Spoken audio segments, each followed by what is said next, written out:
Test.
We'll do it 6 times. We'll record 6 times. You might be dealing with something, sir. More. You might be dealing with something that might not be there when you go back. Oh, yeah. No, there you go.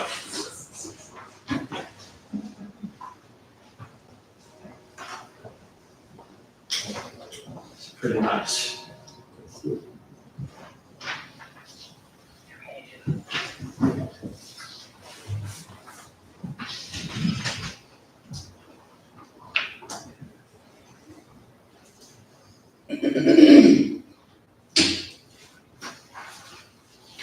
Trying to see where we're gonna get any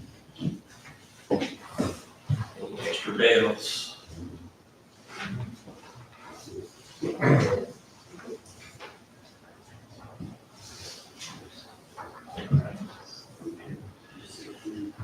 All right, good evening, everybody.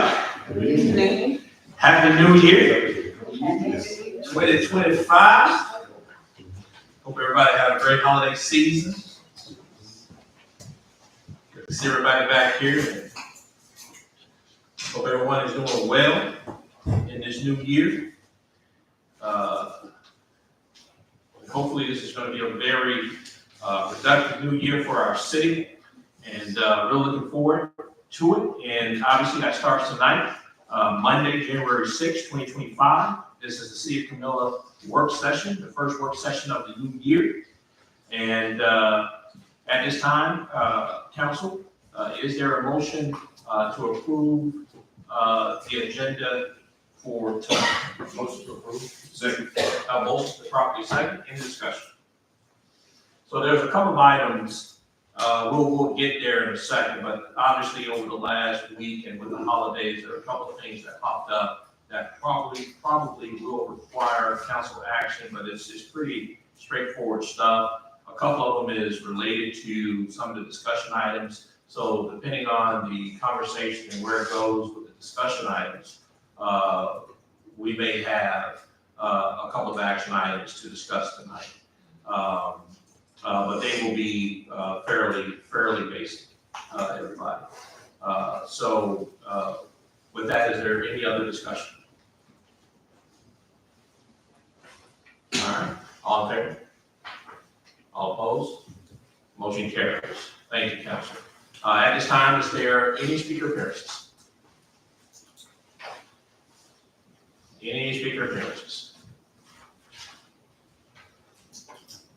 All right, hearing none, we'll move to our first discussion item in the Boys and Girls Club, and Councilwoman Marie. I was just hoping that, first of all, I'd like to know if we had an update on how progress was going. I've been by there and it was beautiful. And I was hoping that we might get an update on where things were going, and then I think Mr. Collins has a follow-up after that. Okay. Councilman Collins, did you want to ask your question prior to the update, or you want to? What the chair, that's up to you. Okay. Yes, sir. Yes, sir. Floor is yours. Well, I just want to know, update on the final cost, an accounting of how much it costs. Got it. All right. And what I'll do, Councilman, is because there's still some punch list items that need to be done there, and obviously we're going to be adding some technology inside of there. But if you don't mind, what I'll do, if I don't know, because we've asked that question publicly, we'll have an answer for you by the council meeting on Monday. You may, depending on what's left, just make sure you shoot an email this week. But for the public, because it's a fair question, I appreciate your question, we'll go ahead and let that be known at next Monday's meeting. But you may get your answer this week. All right, thank you. Appreciate that. But to the question of where we are in terms of the update for citizens that have not had an opportunity to ride by and see that building, you can see just the building itself has transformed that neighborhood. And that is part of, one of the reasons rather, that we chose that location specifically. As I mentioned to Councilman Collins, there's still some punch list items, and basically these are things that the contractor needs to do before he turns it over to us and before we allow folks to go inside of there. For instance, the hurricane that we had not too long ago impacted the partitions in the bathrooms, if you can believe that. So that slowed up that process, if you will. And then obviously we are installing the security cameras and the security in general in that building to make sure that once we put these kids in the building, that they're obviously safe and that we can see what's happening there and that those doors are secure. So those are some of the, basic items that are still needing to get done. I suspect that we'll be walking in that building somewhere between now and the next 45 days.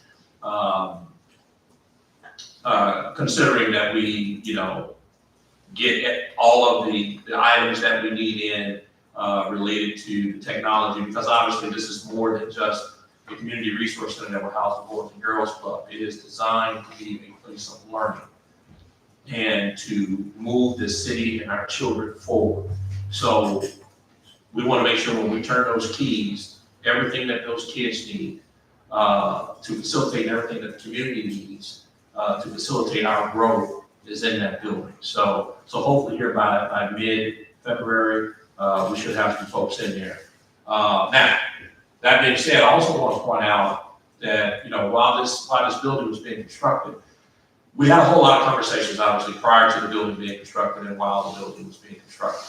But there are some indirect benefits to this building that we just learned over the last week or so, probably the last month.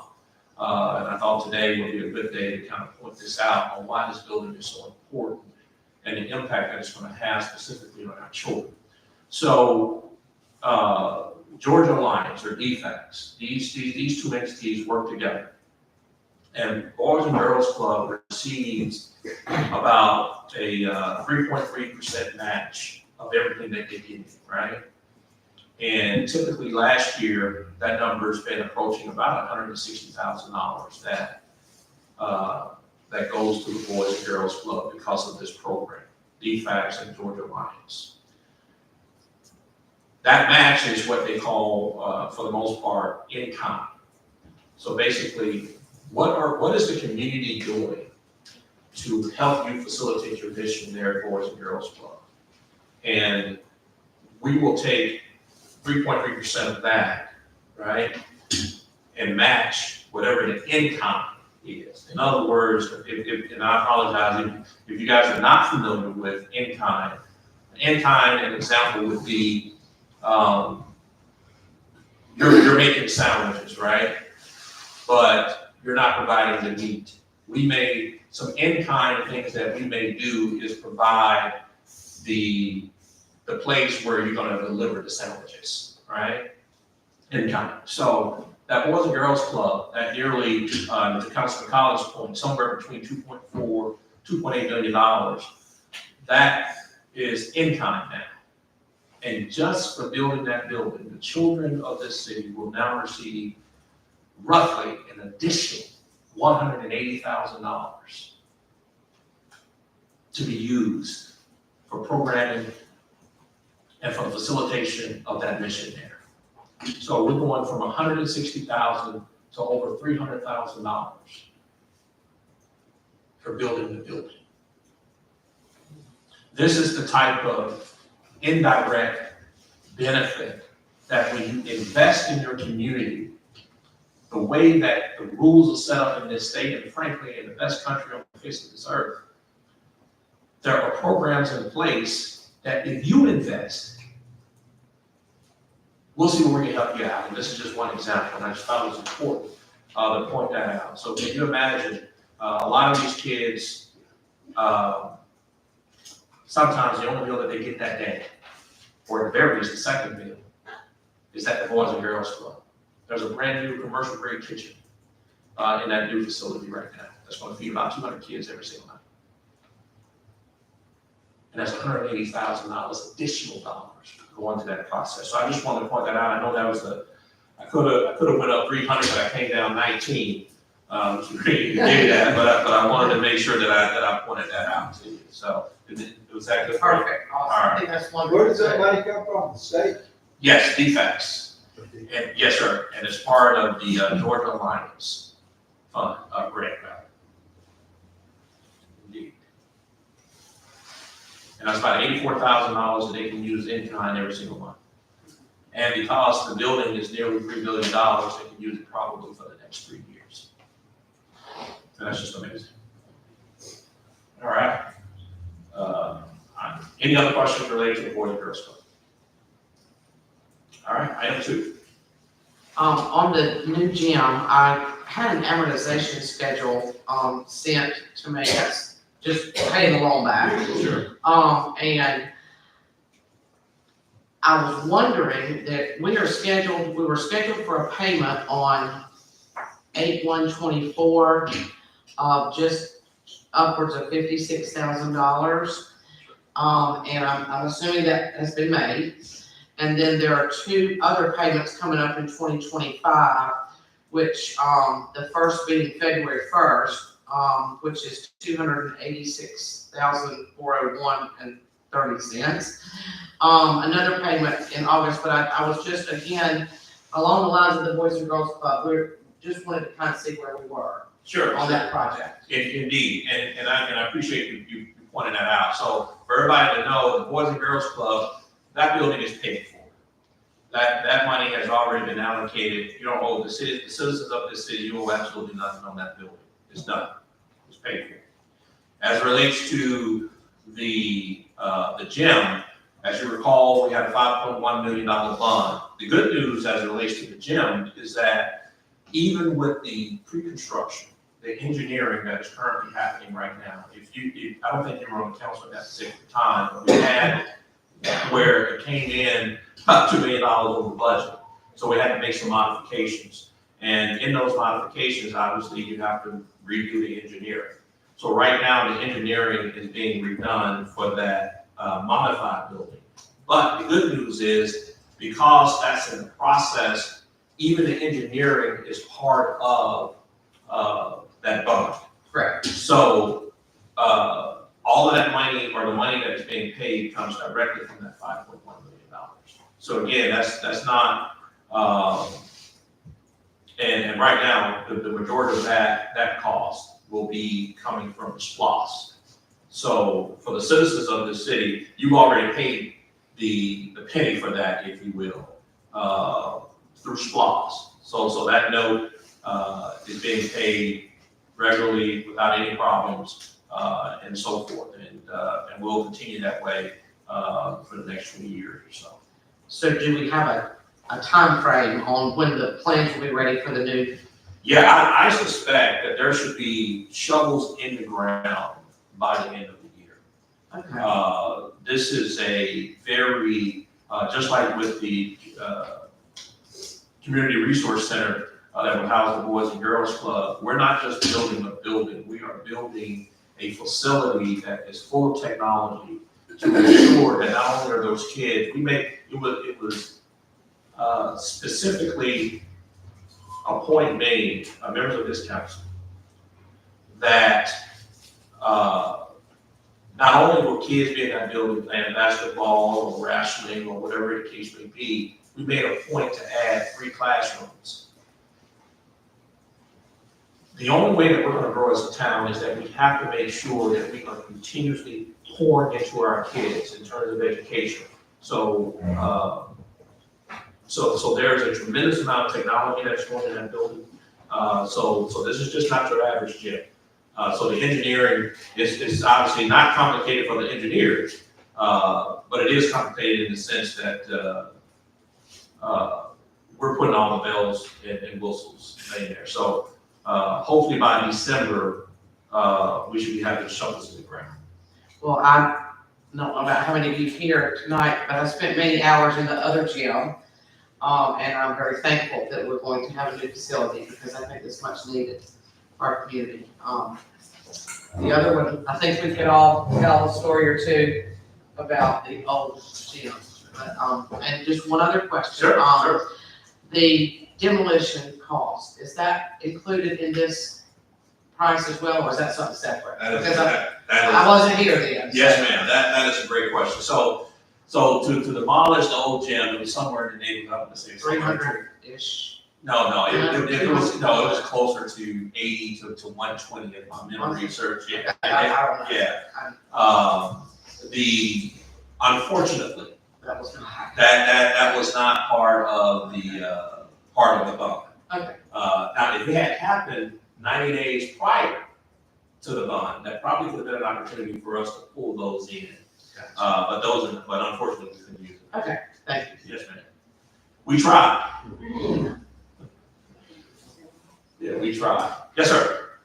But you mentioned that projected cost was approximately 5 million. Well, how much is it going to actually cost us? Do we know that? Yeah, so another great question. This is actually to the point that Councilmember Green had mentioned, and that is when we changed the design of the gym, it required additional engineering, if you will. And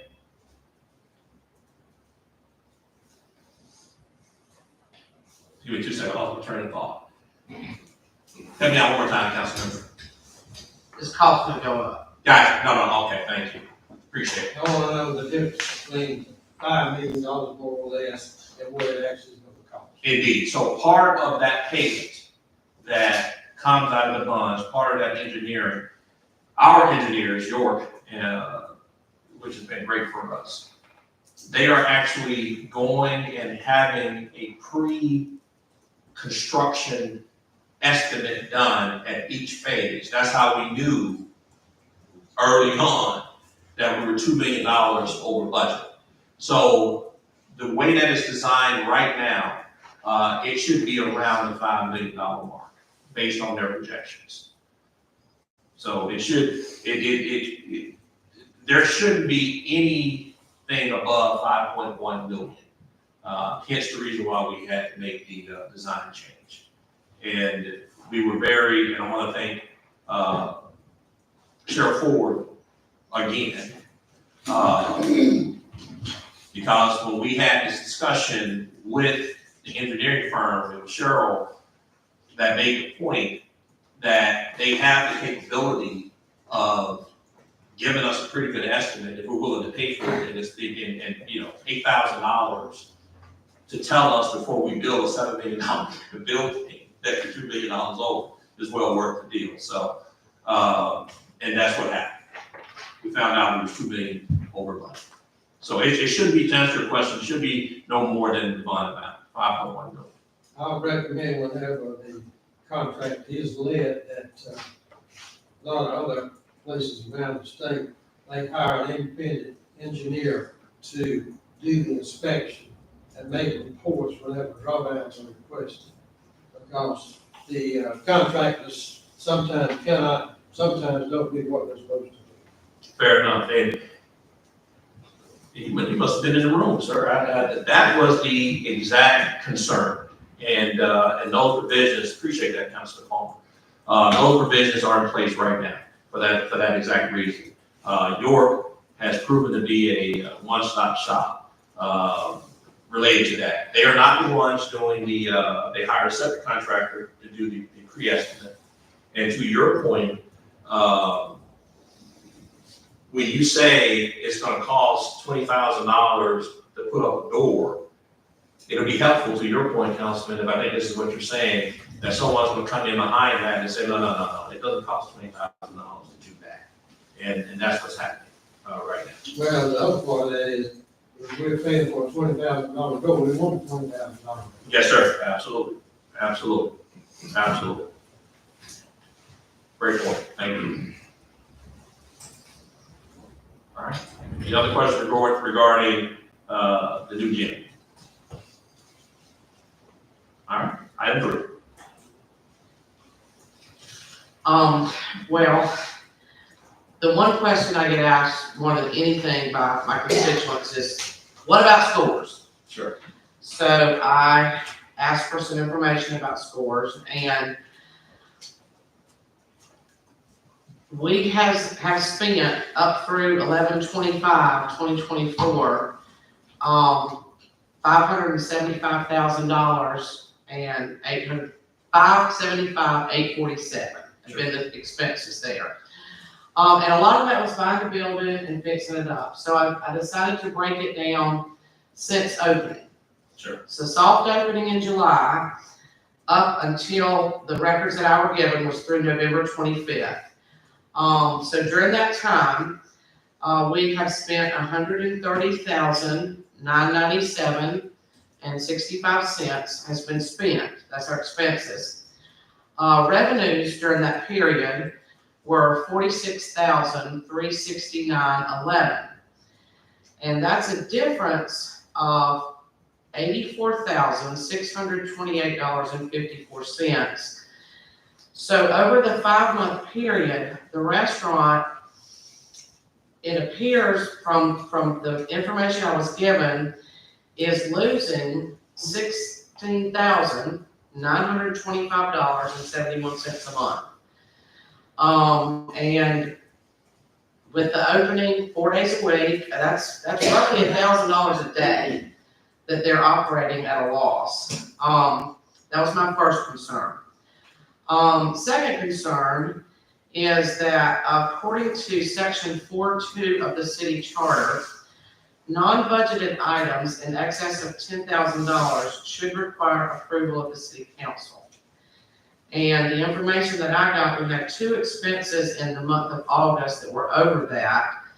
And there may be, I'm new, there may be something that I've missed somewhere, but I just thought that we might need to discuss as a group moving forward, what the future is of this. And I'm just putting the numbers out there as I have been received. Sure. All right. So that's what I've got. I don't know if anybody else has anything to add, but that's where I am. Yes. All right. So the question related to the expenditures at scores, first, let's go ahead and make sure that the public understands that this is over 2 fiscal years. Right. Okay. So let's make sure that we do that. Also, there are a tremendous amount of capital costs and startup costs that are in those numbers. And that has to be considered. But I think and I do take, to some degree, some exception to the term losing or loss, because I don't believe that is fairly accurate as it relates to the operational scores. And in order to really explain that, I need to take you back 5 years. Okay. As you mentioned before, but let me ask you, when was the last time you was at scores during the operation? I have not been at scores during its operation. Yeah, so, and I think therein lies and we'll still have the conversation, but it's the number one thing, and I think I'm quoting you, as it relates to your constituents talking about scores. I suspect that also that there is a measurable amount of those constituents, if not all of them, have also not visited scores. Well, I have several that have. And they said the food was excellent, the service was wonderful. There just weren't many people there.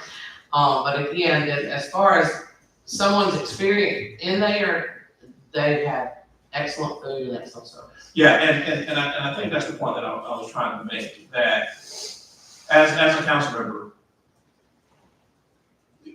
this conversation, and again, we'll have it, this conversation would be a lot easier, right, if you had seen some of this yourself. Correct. I agree. But that's okay. We'll still have the conversation. So I want to go back 5 years. Because I think sometimes we start these conversations in the middle. which is not fair. Not only to the operation, but to the public in general.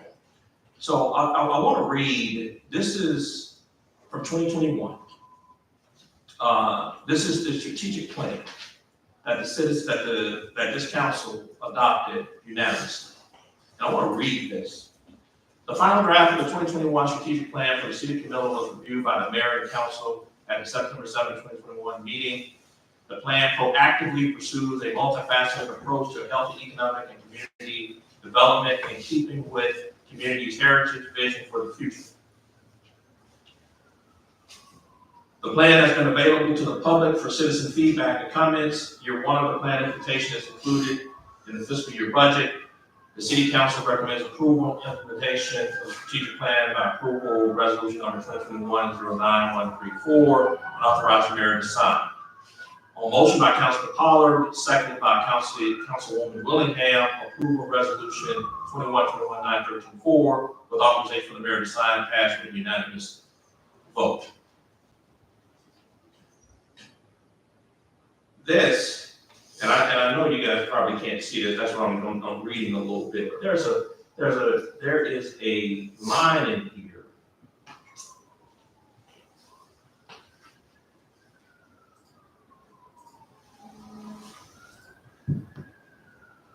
Just bear with me.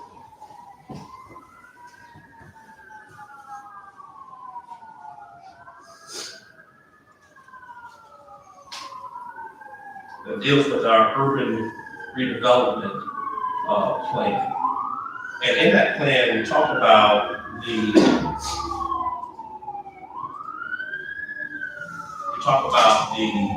use of public and private partnership. And everybody, if you get an opportunity, I'm on our website right here. It says how to buy. And you should see, if I can get it to stay. It won't for me. So.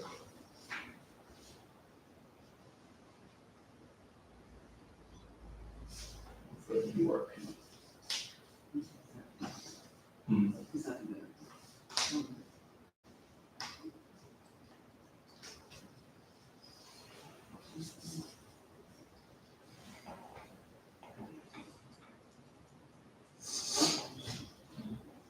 Yeah.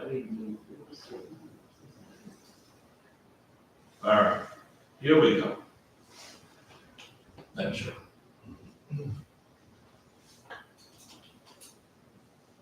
This is the urban redevelopment plan.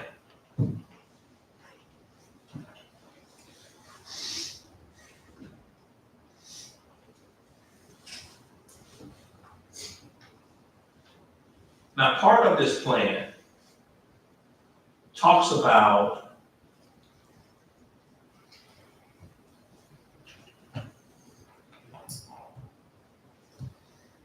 what we should be doing for the future, growing towards tomorrow. And this is from, I want to say this is from 2020 or 2020. Yeah, this is from March of 2020. And part of this plan talks about public and private partnerships and the need to enhance our downtown.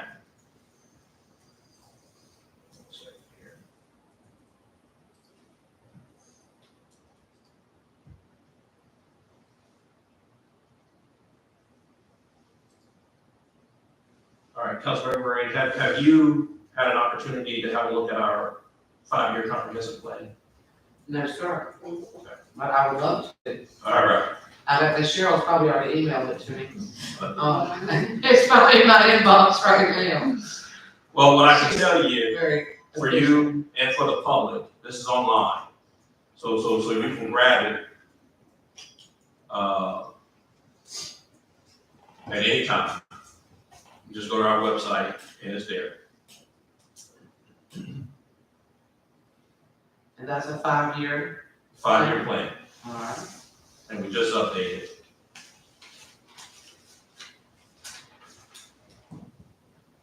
And I'm 100%, in support of businesses. But in the wording of one of those, I just noted, it said healthy economic. And just being a somewhat fiscally minded person, or I'd like to be,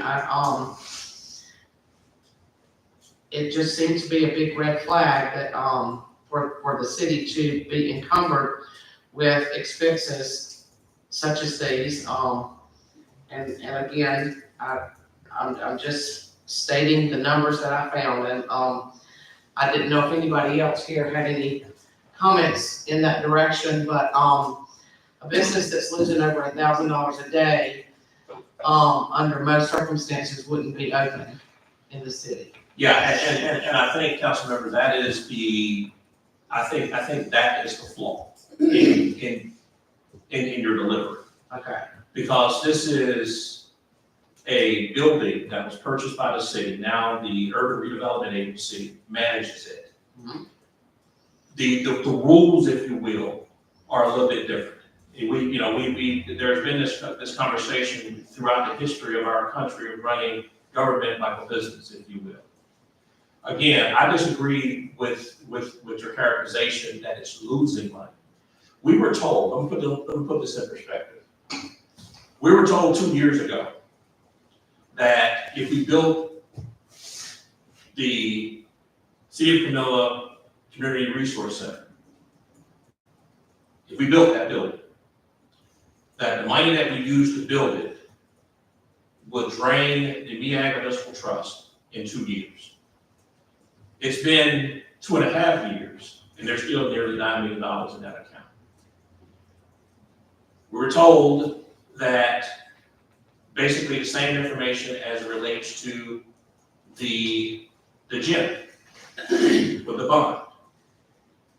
We're also told that when we pulled the money down from the MEAG Trust to fix the spray field, if you take that $2 million to help, or that $1 million to help with the spray field, that's going to take away from the MEAG Municipal Trust. But we found out that when they went in there, we needed to pay an additional $500,000 just to make sure the thing was working.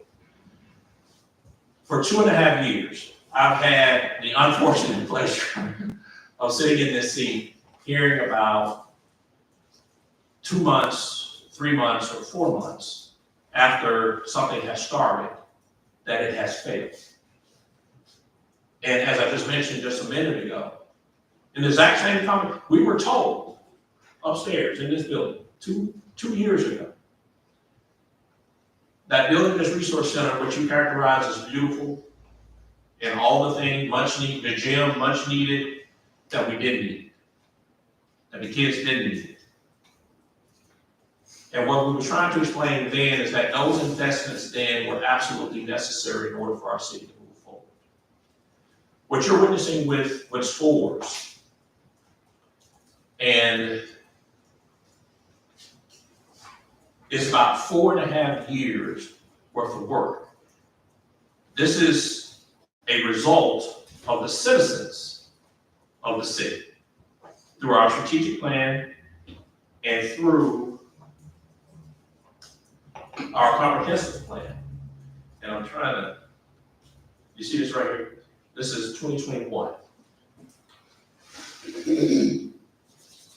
I'm gonna get to the, are you familiar with SWOT analysis? SWOT? No, I'm not. Okay, so that's strengths, weaknesses, opportunities, and threats.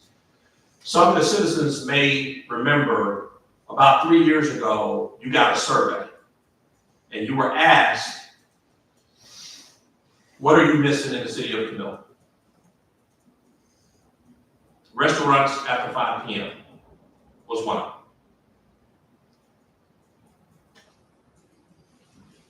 2021, 2022, 2023, but specifically 2020 to 2022, something was happening here in the world. Everybody remember what that was?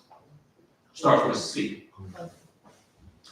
There's something else that was happening during that particular period, and I'm getting to your question, Councilmember. For 2.5 years, almost 3 years, we had record inflation in this country. Anybody disagree with that? Record inflation. We hadn't seen inflation like that, I believe, in 40 years. Typically, when you have high inflation, that means that investors are going to hold on to their money. They're not going to build anything. They're not investing in anything because they need to see exactly what's going to happen.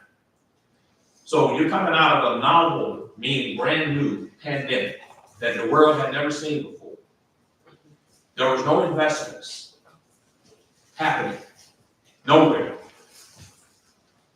Government had to step in. And we know this to be true, right? Because we got a whole list, about 135 pages of companies, and rightly so, that when the government during COVID said, hey, listen, even though we believe in free enterprise, even though we believe in the free market and the whole nine, we're going to have to step in and help you out. Even those of you that are doing very well. Everybody remember what that's called? PPP. Now there's a list of companies right here in Mitchell County that would eat real good,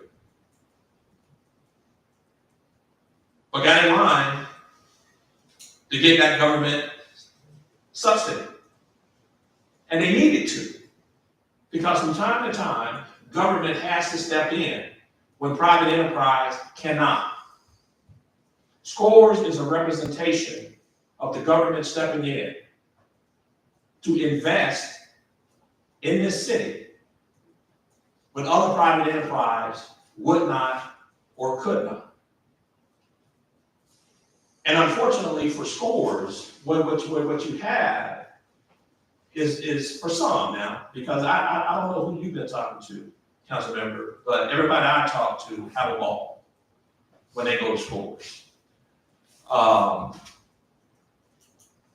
And I think it's a bit disingenuous, in all fairness, I'm sorry, that to include capital costs and basic investments and counting that towards operations. And then to say publicly that that is being considered a loss. But Mr. Jones, I didn't. I started with July, and there's not any of those costs that you're talking about from July to November. There were,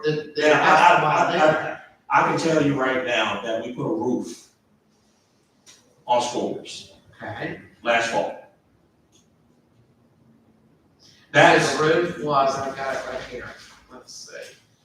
But, Well, my point is, ma'am, my point is, there are still capital costs in those numbers. But to assume, council member, that after 4 or 5 months in a government investment, it's an investment. To say after 4 or 5 months, a place you never visited,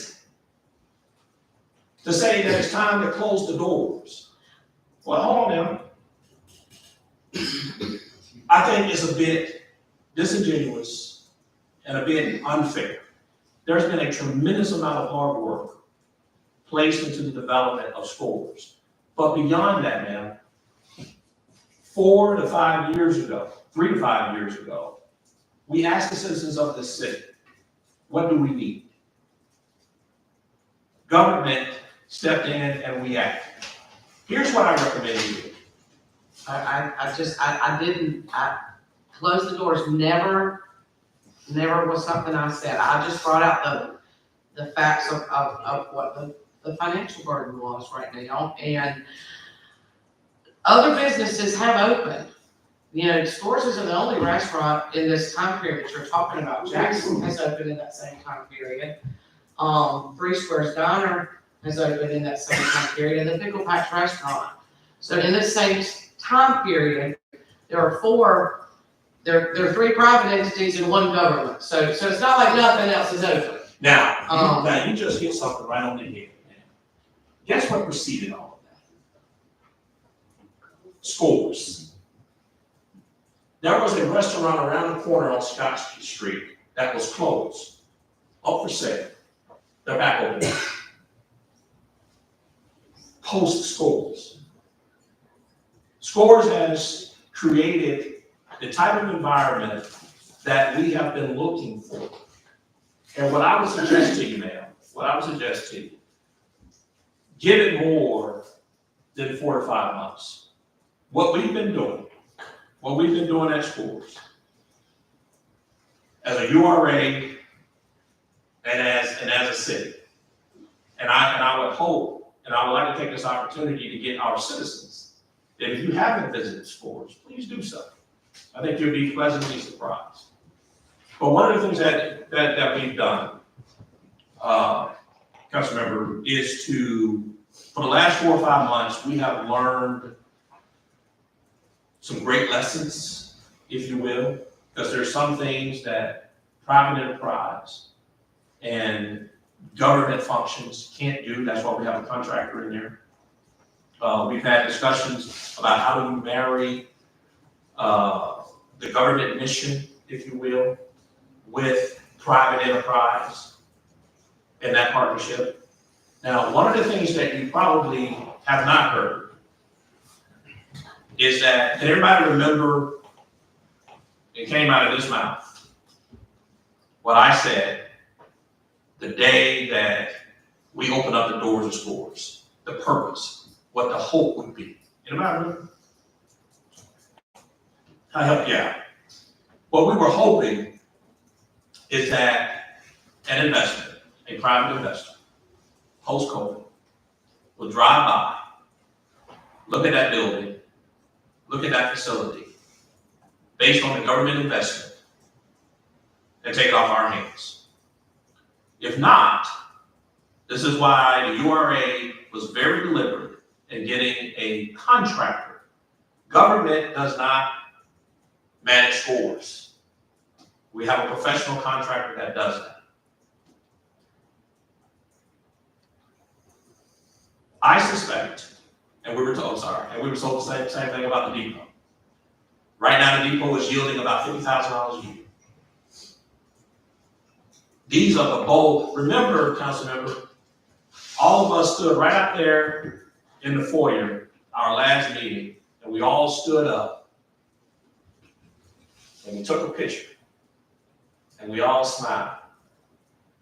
It's a good picture. Because the state came down here, remember what he said up there? The bold stuff that we've been doing.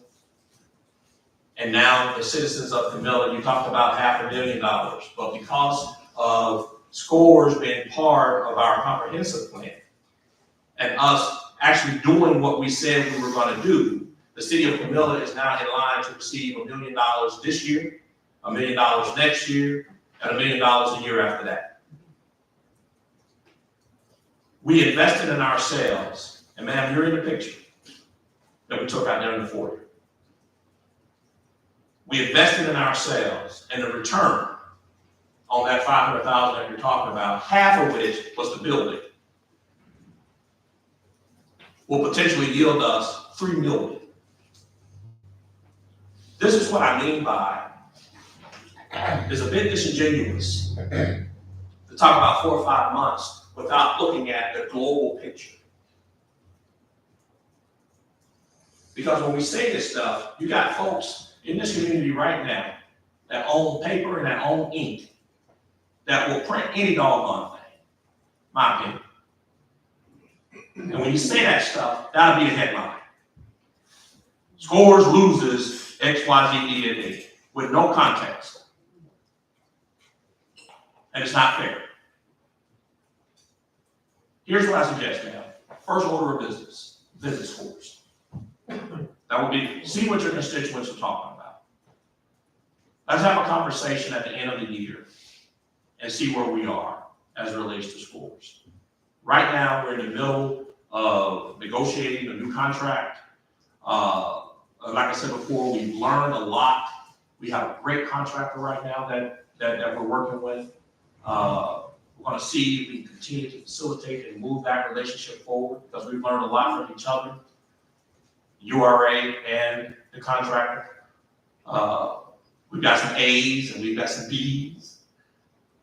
But overall, Thursday through Sunday, the people of Camilla and the region have a place where they can go and watch a game, have a couple of wings, and have an adult beverage if they like to. So, So you would like to give it a year? no, well, actually, Till the end of this year, end of 2025?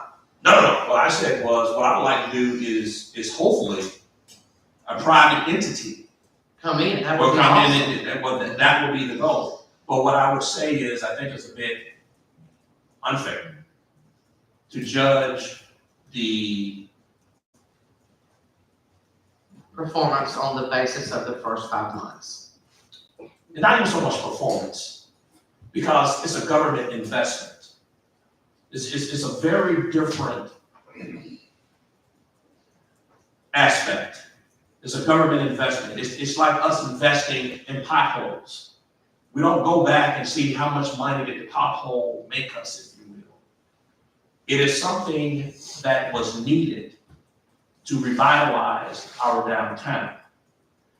And the state has rewarded us for that boldness. And I believe that if we're gonna have a serious conversation, not only will I say, give it some more time, I will also lead with saying, ma'am, visit the location that you're speaking about here at the council meeting. Do that first, Yes, sir. and then come back and let's have a conversation. But, And may I ask just one other thing? sure, And correct me if I'm wrong, but if an expense is over $10,000, it's supposed to be approved. So going forward, no ma'am, no, no. So, that doesn't happen. no ma'am, so, what you're speaking, And I may be, that's why I'm saying correctly. I know. indeed, that's what I do. So what you're reading does not pertain to scores, and I'll tell you why. The city council has affirmatively voted to give the city manager, staff, the authority to spend anything up to $30,000. Okay. So if there's an ordinance or a resolution that is in place, then obviously the terms of court, don't get me wrong, but we've already taken care of that. So as it stands right now, Shirley and Luke, without even coming to talk to us, can spend $30,000 if they deem it necessary. As a matter of fact, we just did it with the security aspect over at the New Boys and Girls Club. So that's why that segment there is relevant. Thank you for clarifying that. Yeah, I thank was you. not aware of that. Yes, I ma'am. appreciate it. Yes, ma'am. Well, that's all I had, and, Okay. Right. Yes, sir. Summarize some of what all that went to. How long are we gonna fund this losing business over there? I think this really did touch on 12 months, and that's more than enough to make that determination. Not at all. There is no way that I would, and again, for the folks with the paper and the ink, I would completely disagree with the characterization of Luke. You know what? If we're gonna talk about losses,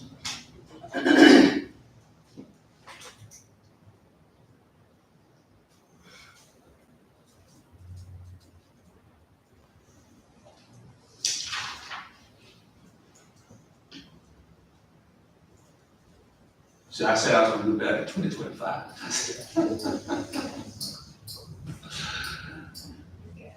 This council, 3 years ago, approved to spend $150,000 on a hangar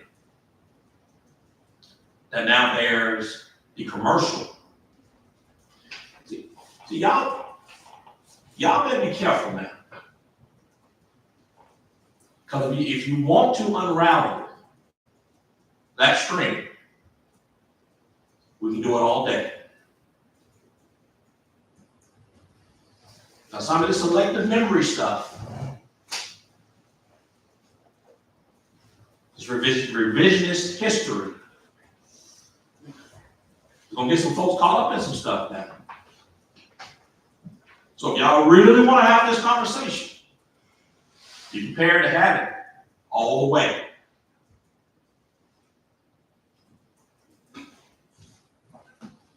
So let me just say it this way, Councilman. SCORES is under the management of the Urban Redevelopment Agency of the City of Camilla. This council gave that management authority to the URA. The URA, if it wants to make any deviations or any timelines or any of that stuff, the URA will make that decision. Now, if somebody wants to make a motion, so we're gonna take an inventory of all the money before COVID,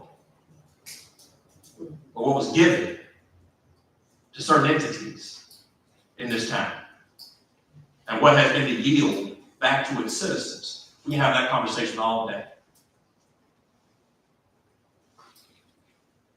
So, if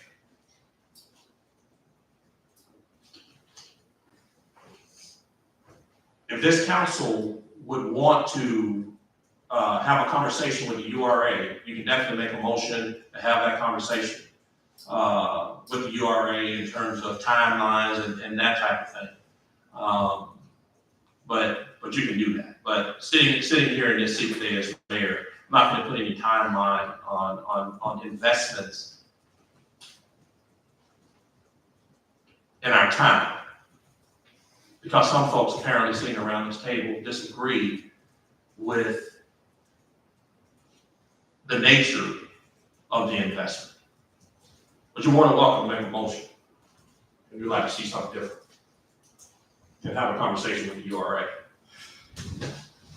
Well, I think, with any investment, there comes a day when you have to cut it off, number one. And number two, this is not the federal government, we don't print money. So we're gonna run out at some point in time if that continues. So there needs to be some common sense looked at. Yeah. Okay. All right. Any other comments? Yes, sir. Well, Mr. Mayor, I was listening to the conversation, and I love the recommendation you made, and I would like to make that same recommendation, especially to our elected officials. I'm gonna speak about me. I patronize all of the businesses here. Pickle Patch, Three Squares, SCORES, every restaurant that open here, I'm gonna give them business. If you don't give a business, it's almost like, to me, you want them to go out of business. But I spend my money with all of them. That's what I want to do, because as an elected official, and when we make these sound decisions about opening businesses, I feel that we should be supportive. We got to lead as examples. And if we don't lead by example, how do you think our constituents will lead? So that's how I feel, that's how I do, and I just recommend all of our elected officials to give it a try. When I go to these establishments, they know who you are. They'd be glad to see you. I go down to Mama Rita's, right? We'll be glad to see you. I go to the Pickle Patch, we'll be glad to see you. But give it a chance before we start talking negative about it. Because I'm a business owner too. And I don't see certain people, I can't make money.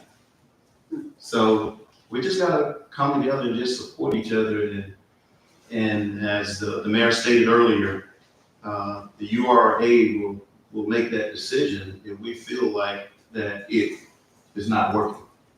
But let's give it a chance, give it a try. I yield back. I appreciate that, Mr. Mayor Pro Tem. Yeah, this has been, the last 4 or 5 months has been real good in terms of learning everything. And just like the majority of everything else, and to the Mayor Pro Tem's point, Scores is not designed to be a Camilla-only deal. The whole point is this is supposed to be a regional draw from Tallahassee to Columbus. This is why the original contract was only 150 days. That's it. Because we needed to see what we had and what we were working with. And notwithstanding some of those disputed numbers as it relates to the overall operation, I think we are primed to do very well with Scores, not only here locally, but regionally. But you need more than 4 months to make those determinations. So, And can I just ask one question before we Sure. move forward? Yes, ma'am. Thank you, Mr. Burrow. I appreciate what you said. And, Mr. Mayor, if a prospective buyer were to come in, yes. that would be and I'm just asking for knowledge, that would be a URA decision, or would that be a council decision? I think it would be a URA decision, but I think we would almost want to have some type of ratification Okay, with the council. The council owns the building, but the agreement that we have, the intergovernmental agreement that we have right now is that the URA will manage it. okay. Yeah, All so, right, well, thank you. I yeah, I appreciate it. appreciate you. Appreciate you. Mr. Mayor, ultimately, the sale of that property would have to be the council's decision, Indeed. not the URA. Yes, But yes, but the yes. selling of the business could be something that the URA could decide. I mean, if it, Well, Business, the going concern, that's something different. The going concern of the business to someone who wants to buy the property, that would be a different valuation, with anyone who's coming in. So, if someone were to come in and buy it, the entire, and shut it down as Scores and reopen it as something else, then they could do that, or if they wanted to buy it and the ongoing concern of Scores and continue that, and those would be separate valuations, and perhaps I would argue increase the selling price that the city could get for it. But that would be a real estate appraiser, a business appraiser, looking at those kind of factors. But my apologies, I thought this question was whether who had the final decision as to selling the property to an You're right. interested- no, you're absolutely right, Madam Attorney. Yeah, that would be the city council. Yes, ma'am, absolutely. thank you. And just lastly, on this note, everybody, we're gonna burn through this here in a second.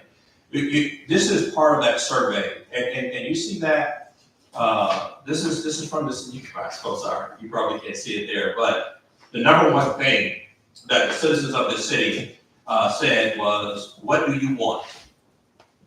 What could downtown Camilla offer that would make you visit more often? And the number one answer was restaurants, nights, weekends.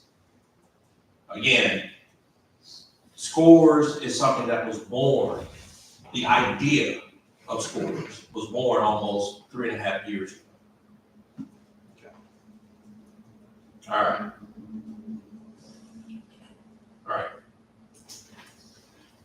All right, number 4, 2025 fireworks show. All right, so council is January, and we're probably on the tip end of putting things in place related to fireworks this year. And the question is, are we staying with the drones, or are we going back to tradition? For me, I'm recommending drones, that we continue that road. We just probably make it a bit more robust, if you will. But ultimately, that decision is this council's. And we don't have to make that decision tonight, but I think but we need to make that decision by next Monday night. So what I would ask, well, before I ask for the consensus of moving this forward, any general thoughts related to the fireworks for this year?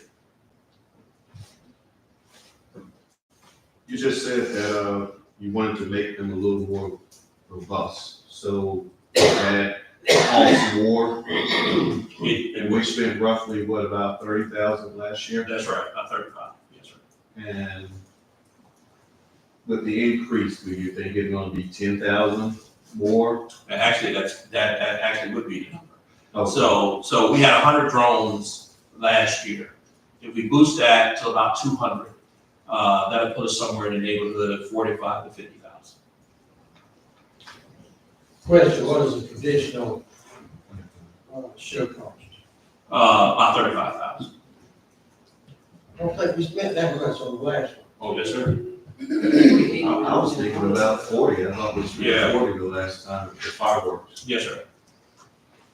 Yes, sir. Definitely between 35 and 40 for the traditional fireworks. And And you're actually, talking $10,000-15,000. Yes, sir. I think Sky Elements can implement or, have as part of the drone show, traditional fireworks. Did we say that in the package? They could, but that would still leave us at 100 drones to do the more, to add in the traditional side. But I think with more drones, you can do a lot more. And I think we were okay last year. I mean, I wouldn't even consider it, mixed reviews. I think for the most part, folks enjoyed it. But I think we had another 100 drones. It's more music, to sync with the drones. I think would add a little bit more, to it. So, but again, these are the decisions, of the council, and obviously, that's why I say we shouldn't do anything tonight, that also give the public an opportunity to come out and have a conversation with us next week, prior to that, so yeah, that the first drone show in this region ever, I think it was huge, and again, everybody, we went out there on that thing there taking pictures for nothing. We were setting trends. And I think we can do a little bit better this time around with 200. But again, that's something for the council to decide.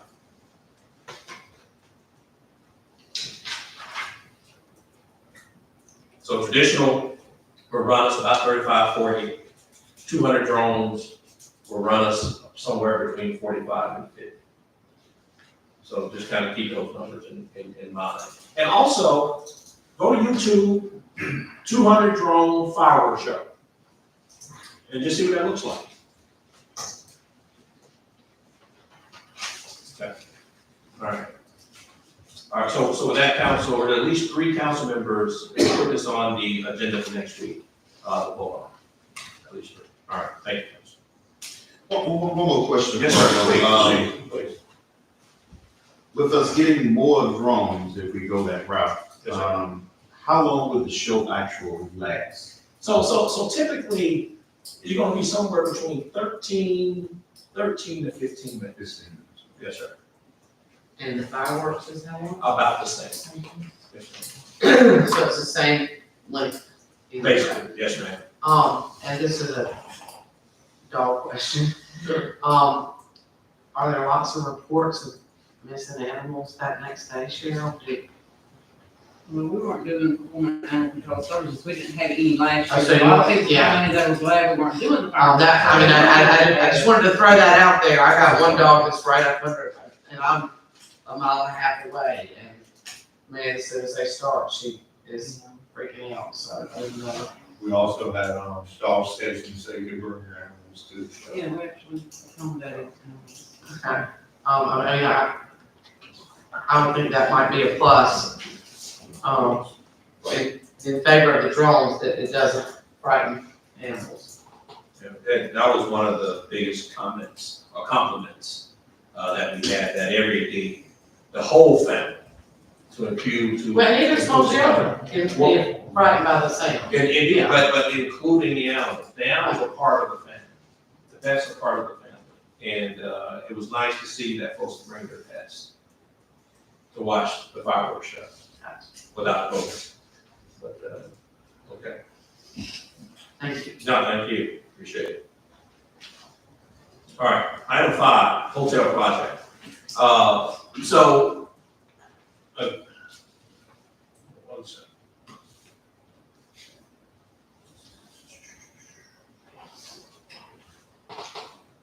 You see see that? That's a SWOT analysis. So again, that's strengths, weaknesses, opportunities, and threats. I know that's why I'm reading it, but weaknesses.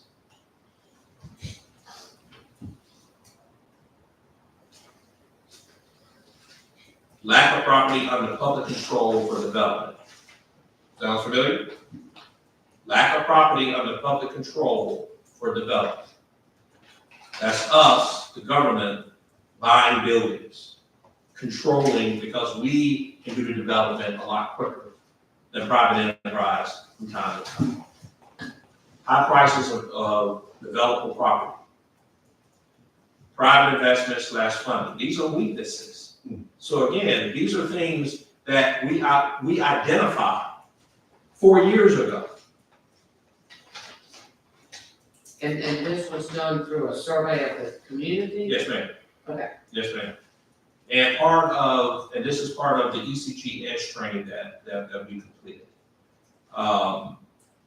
So when you talk about scores, when you talk about the hotels, these things are not born. I know some folks think they were born in this room, but these things were born 4 years ago. What we started 2 years ago was put it in action. Lack of retail and restaurants. Weaknesses, downtown. The people say that weaknesses, downtown. One word. That's the community speaking. Our downtown is weak 4 years ago. Airport terminal needs to be updated and modernized. You're gonna hear something about that here in a little bit. But what's that last one there? Hotels.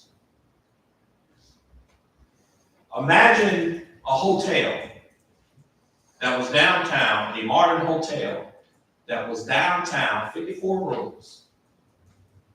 That's the current plan. Downtown, right now, with scores there. Be a different conversation. Ladies and gentlemen, we don't pull this stuff out of our back pockets. For 4 years, we have been comprehensive in developing a plan and a way forward for the city.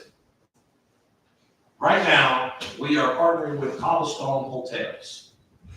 We are currently in the process of putting the paperwork together for a $13 million bond to build a 54-room, state-of-the-art, modern hotel right smack in the middle of downtown Camilla. Imagine what that would do to all of the businesses downtown.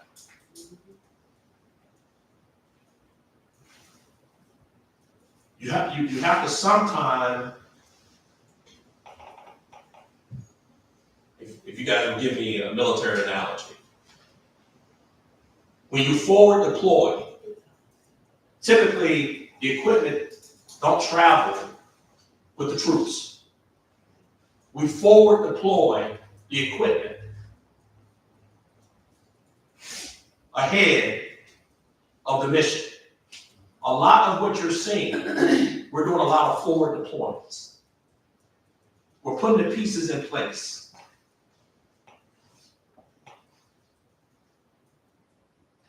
For the larger picture. The property owner that owns the property that we are considering. Last week I had the pleasure of coming right in here last week, right there at that podium, and him signing the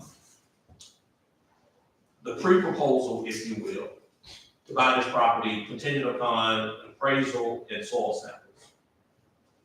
We stood right there, the both of us. We signed it, and now we have our engineer in contact with Cobblestone to see exactly what the soil samples will look like, what those processes look like. But also to do an appraisal of the property to see is it matches the asking price, if you will.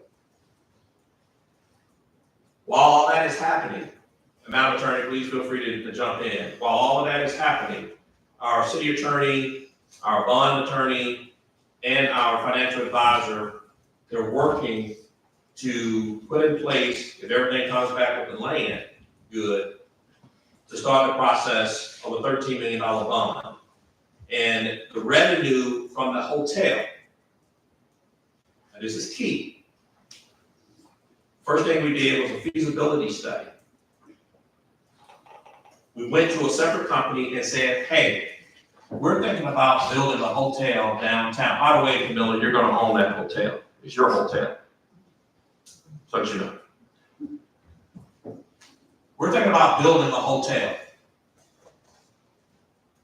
Sounds nice. Our strategic plan says we should do it. The citizens said we should do it. Our comprehensive plan says we should do it. But we are a responsible government.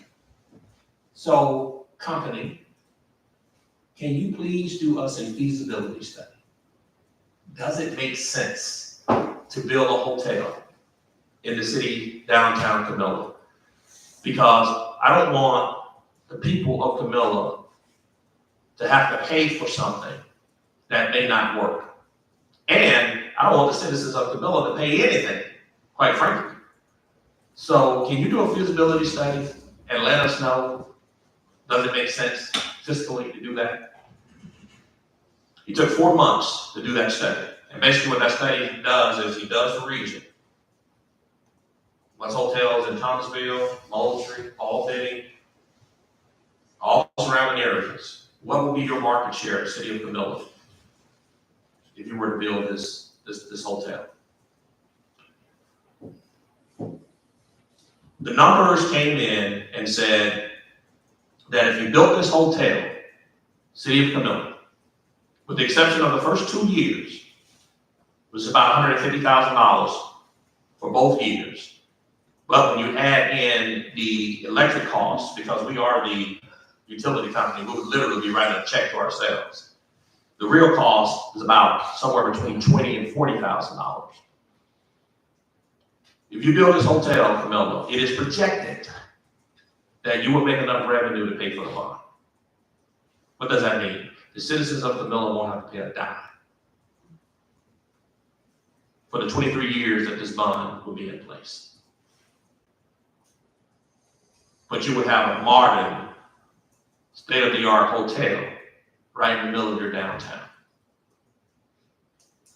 So right now, we are in the getting the paperwork together for the bond phase, and we're in the prepping the land, the property, if you will, to see, number one, if it's safe to build on, and number two, will it appraise, or will the appraisal be close to what, if not more, than what the property owner is asking for? The property owner has given us 120 days to do our due diligence. And that's where we are right now. And Madam Attorney, you want to add anything to that? The other, aside from the bond documents and our bond counsel, looking at the numbers and working with your financial advisor, Ed Wall, who's been a very critical part of these analyses and the numbers, he's been our second pair of eyes, looking off the shoulder of the hotel consultants as pertains to the feasibility numbers.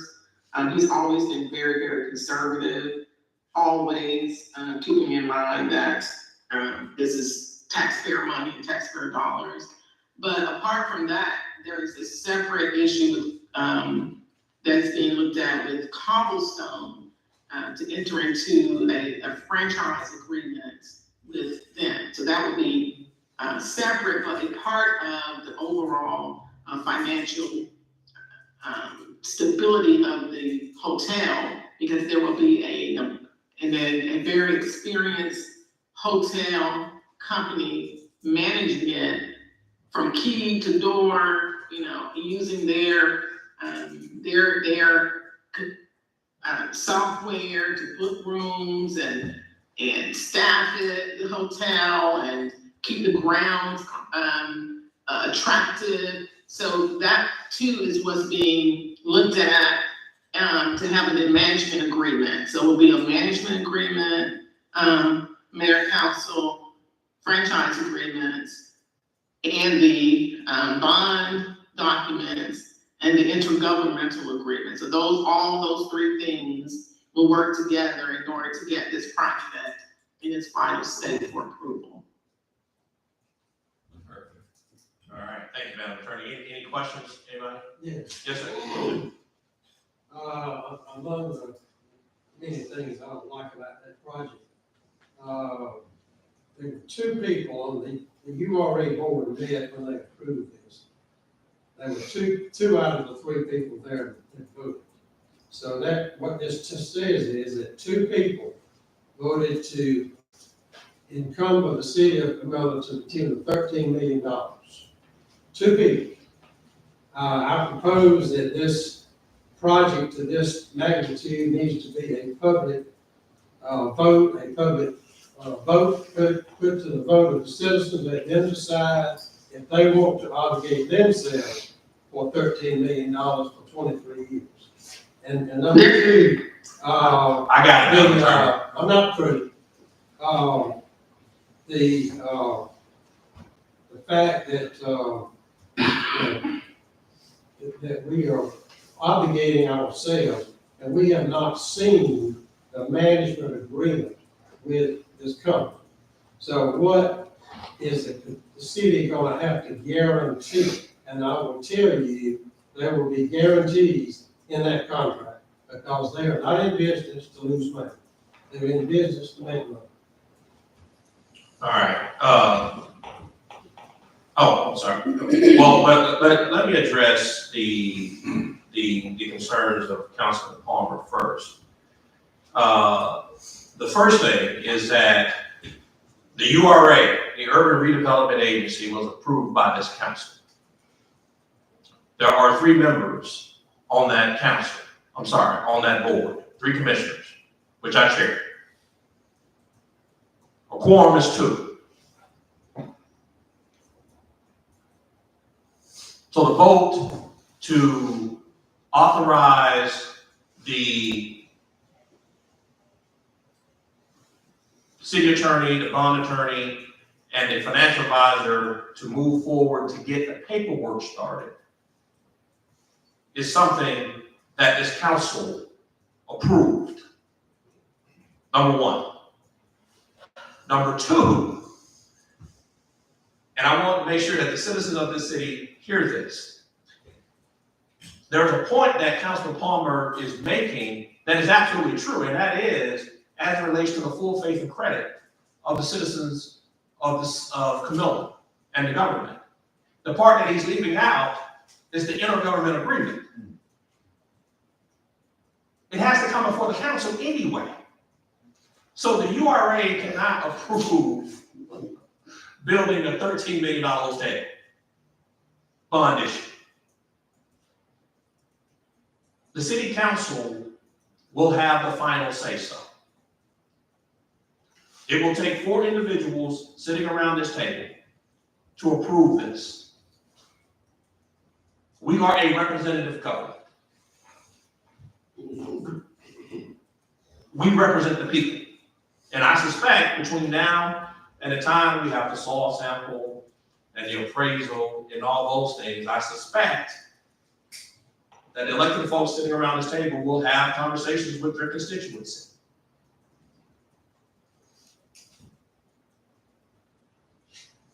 And if the council decides, not the URA, if the council decides that they want to enter into this IGA, this intergovernmental agreement with the URA for this bond initiative to build this hotel, that the citizens say that we need, that the data says that we need, that the feasibility says that we need. If 4 council members sitting around this table says that that's what we're going to do, then that's what's going to happen. But I want to make sure that no one leaves here tonight thinking that the URA has approved the building of a $13 million hotel. We have not. The council will have the final say so on that. And Madam Attorney, I think you was going to chime in. Well, thank you for making that critical note. Mayor and council as the governing authority, you will have the final say so, and there will be no final approval of any hotel development after the governing authority making that point. But I also want to add that, once as the project progresses and the paperwork, which is just being worked on now, progresses, there will be periodic updates as we have them. The Cobblestone Hotel development, they have a normal franchise agreement.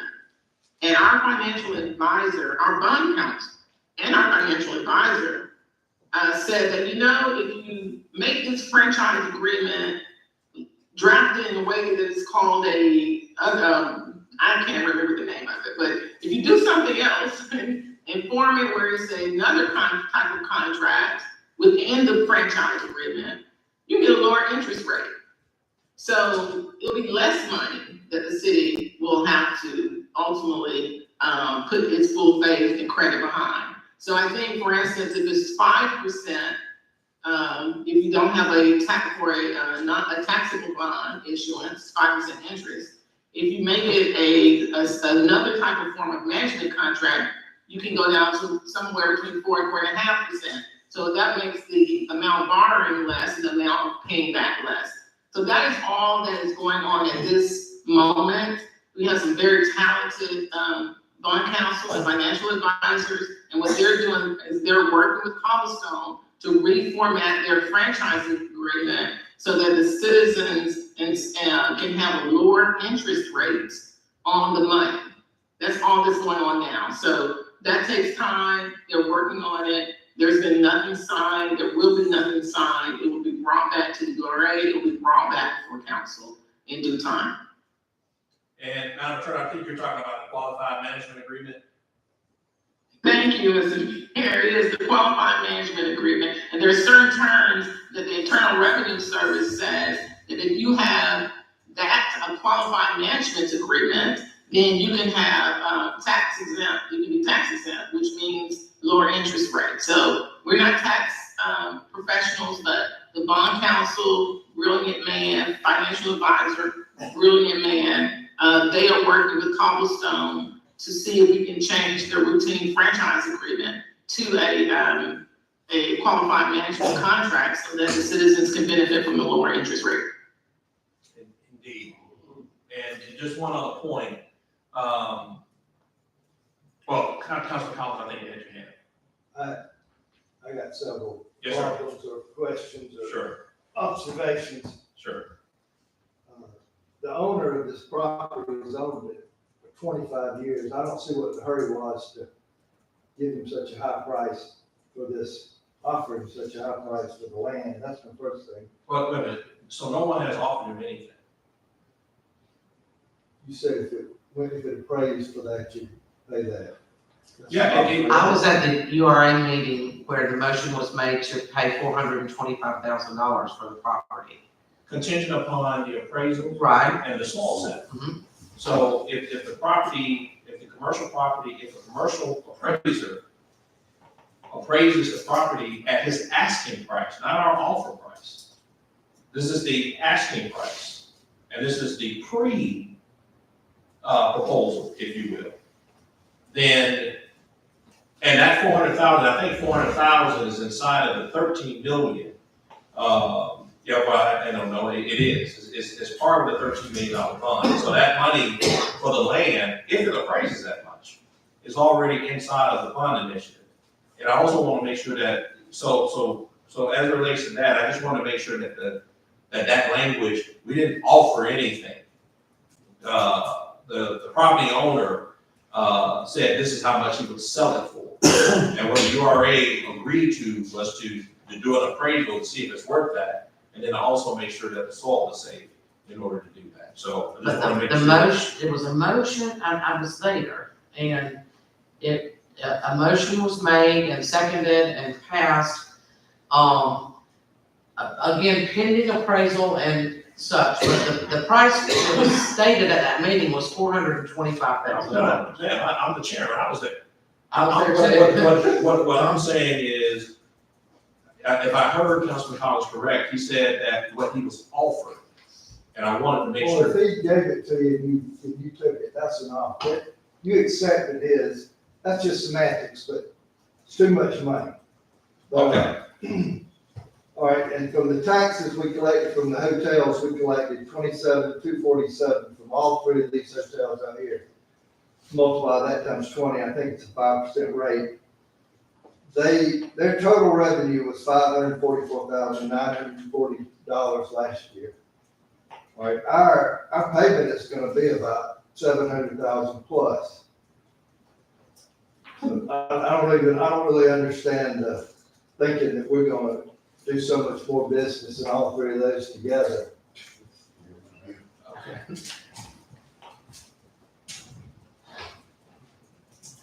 A brand new state-of-the-art hotel. It's gonna be brand new one day. We got a 23-year commitment paying that note back. Okay, so Councilman, as I mentioned before, we had a feasibility study. The projections in that feasibility study projected that the hotel would pay for itself. And again, all of this will be available for this council when and if the time comes to pull the trigger on this thing. So, no documents have been signed beyond giving us 120 days to do our due diligence to see exactly what it is we would be buying. So, beyond the projected feasibility study, I have nothing else to offer other than folks that have done this for many decades have said what that would mean to the citizens, to the citizens of Camilla. But I suspect that there will come a time where members of this council will have an opportunity to vote on whether or not to bring a brand new hotel to downtown Camilla. I'm pretty confident that if everything shakes out with the property appraisal and that work over there, folks will have an opportunity to etch their name in history in terms of which way they're gonna go with that, but. Do you have a But you said- timeline? I'm sorry, Is there a timeline the timeline for. for what you're talking about? When this, when etching history? Oh, sure. So we have 120 days to do our due diligence with the property. All right, I have an analogy. Well, When, I don't think Councilman Thomas is done. Yeah. I'm sorry. The feasibility study was done in Moultrie, which is 3 times bigger than us.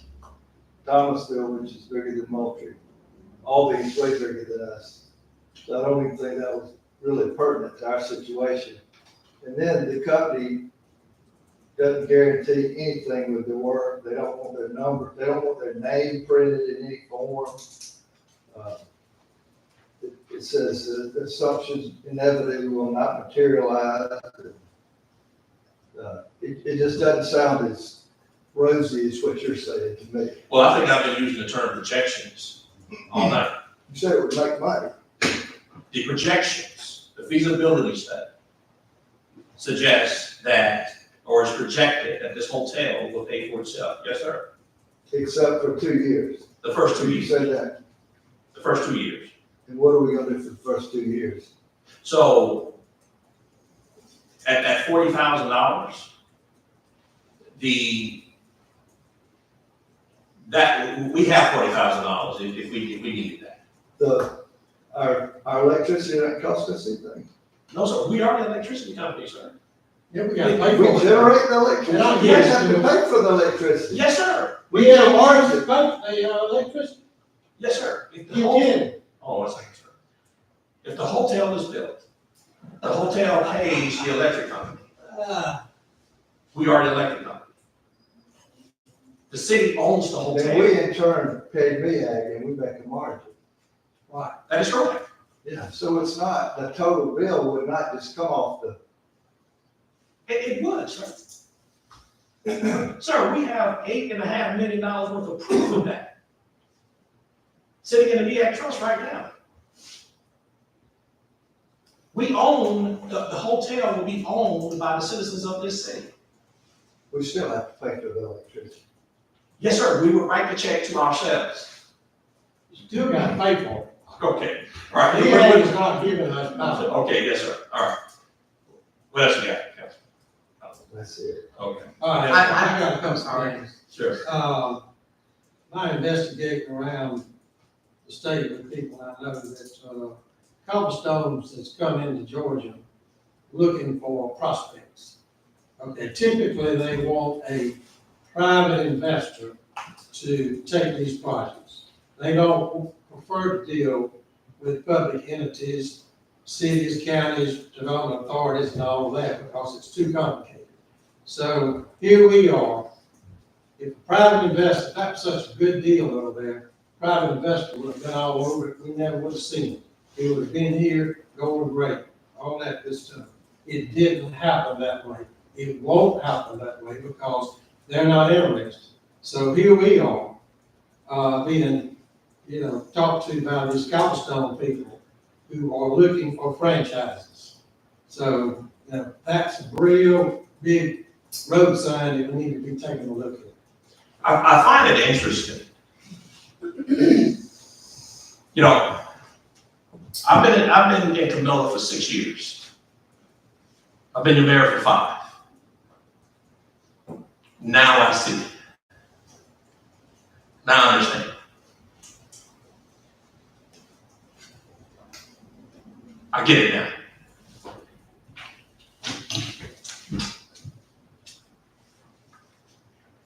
I've been trying to figure out, in such a beautiful city, with such awesome people, what has been the reason for the lack of growth?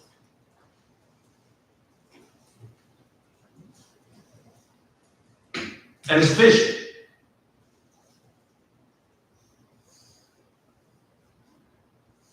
Cobblestone, as you remember, the citizens of the city sent me to Tennessee. Councilman Palmer is correct in this note, that the majority of the folks that were at the Nashville convention are private investors. Anybody know how many cobblestone hotels we have in Georgia? 0. For the councilman to say that Cobblestone does not want to do business with a government entity as we're negotiating the contract with Cobblestone, on its face, doesn't make sense, respectfully. Well, Cobblestone is gonna do business with anybody that's gonna pay the bill, I can tell you that. So, yeah, if the city wants to guarantee on this, they're all day. Well, sir, We're building them a hotel for them to. no, sir, the hotel belongs to the people of Camilla, sir. The building, The building belongs to the people, yes, sir. not the business. Sir, whether it's a Hyatt or it's a franchise, sir. That's correct. All day long. Sir, you got franchises all up and down 19. You're speaking as if a hotel that belongs to a franchise is a bad thing. If you say that, that's what you said.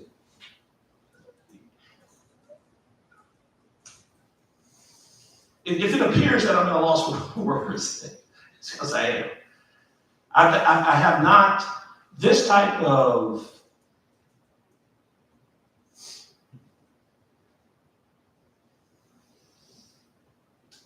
it has to be for the guy with the paper and the ink. Has to be. Because none of this makes no sense. Folks are making statements that have no facts, innuendo, and borderline speaking about this company in this way, sir, without even meeting these people, without even talking to these people. In my mind, my words, is beyond the pale. as a government official to talk about them that way. It is unfair to them.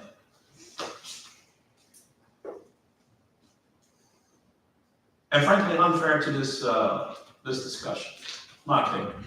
Yes, ma'am.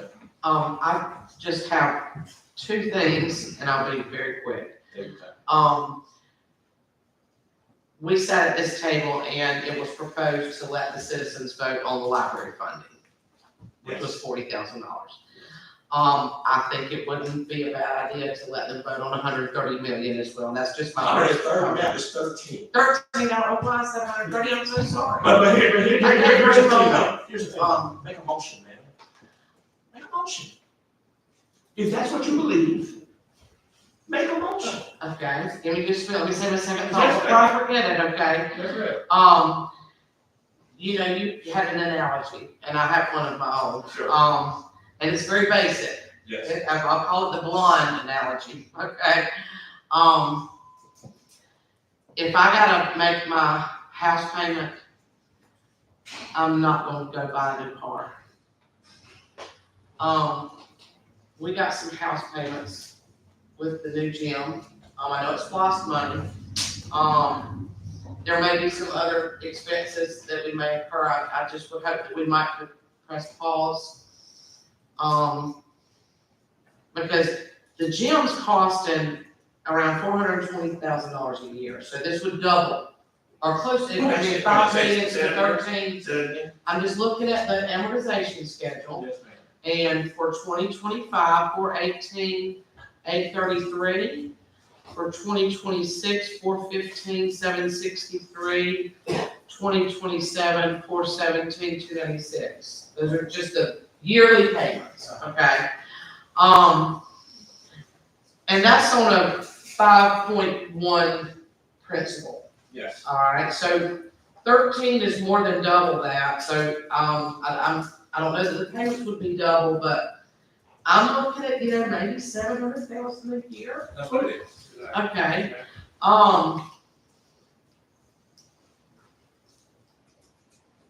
again, could we maybe make sure that we're paying for our house payment before we buy a new car?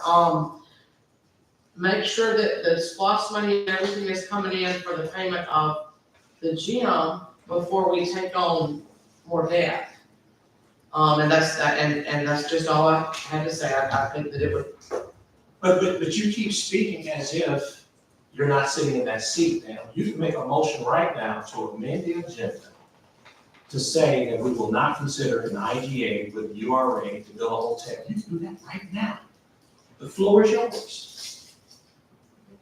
You can literally do that right now. The whole house and car thing, you can do it right now. The floor is yours. Make a motion. I would like to make a motion that the citizens of Camilla be allowed to vote on a $13 million bond, not the city council. Second. Oh, we got it. I think is there a friendly motion to include revisions, to make a motion to amend, to add that item on the agenda? Yeah, that's what I was getting to right now. So. Yes, sir, thank you. Yes, ma'am. So you want to make a motion to amend. To amend the agenda To add. to add that the citizens of Camilla be allowed to vote on the $13 million bond, not the city council. I'd like to amend the agenda as such to become an action item. Yes. Second. All right, I have a motion, proper second. Any discussion? Oh, yeah, I have some comments. Yes, sir.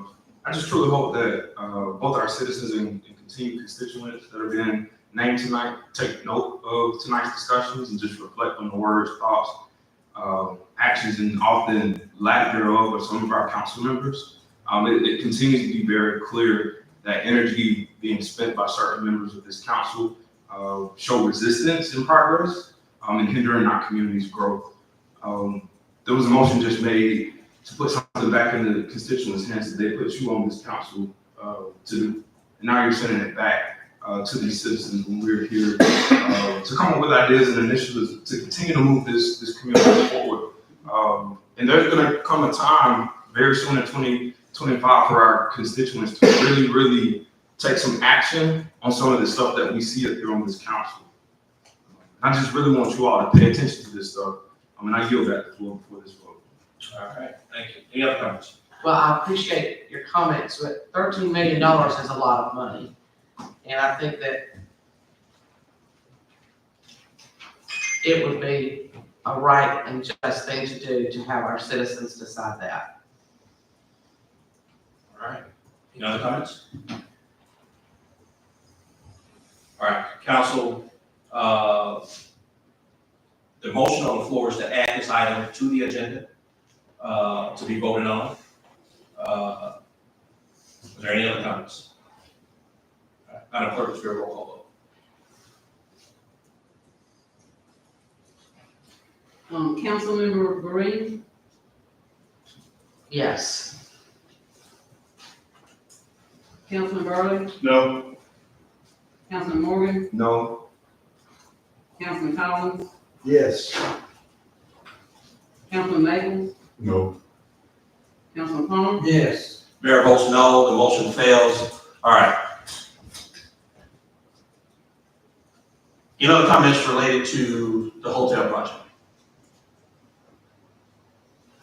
All right, so again, everybody, and I think Madam Attorney just spoke on this, we will continue to give you the updates as we continue to move forward in this very, in my opinion, awesome project going forward and what it would mean to the citizens of this city.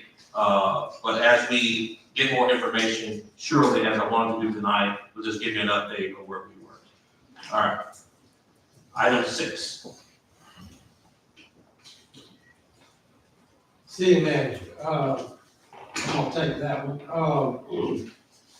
We've been without a city manager going on now for 2 months, 3 months. It's high time we,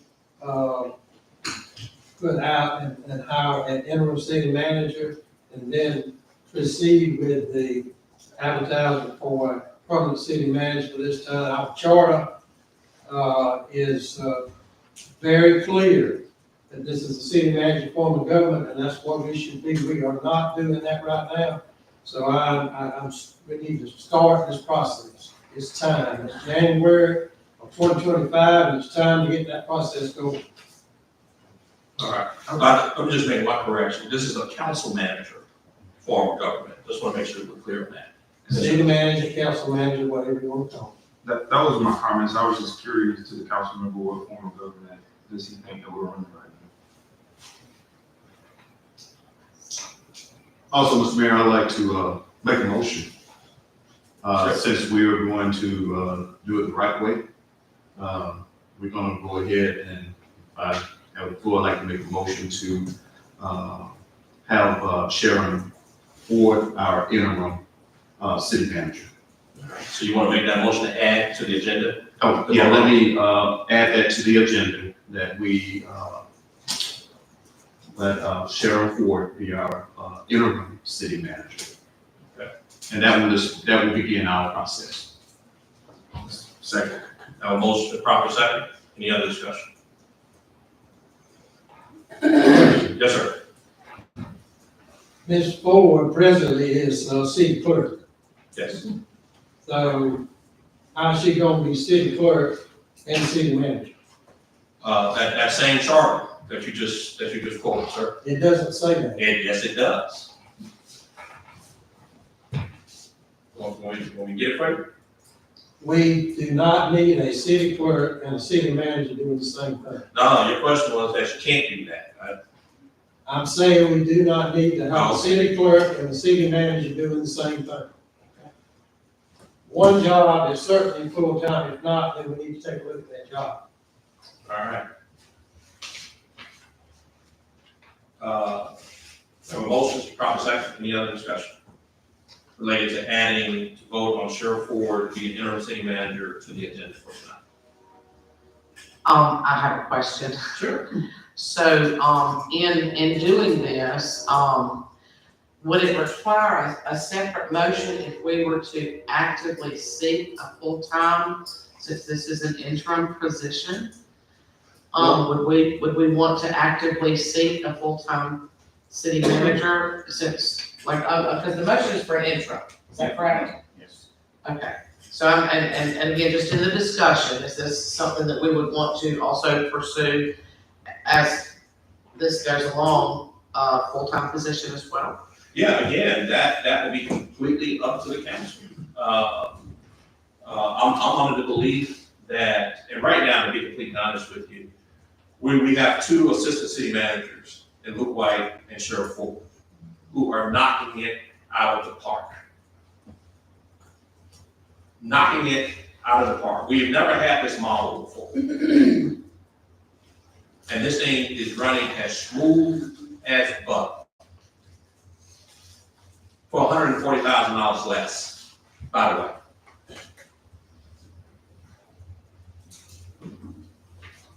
So if there is a need for a council member to make a motion for us to pursue a full-time manager, I wouldn't conflate it with this, Right. this big deal, but any council member at any point can make that motion if they would.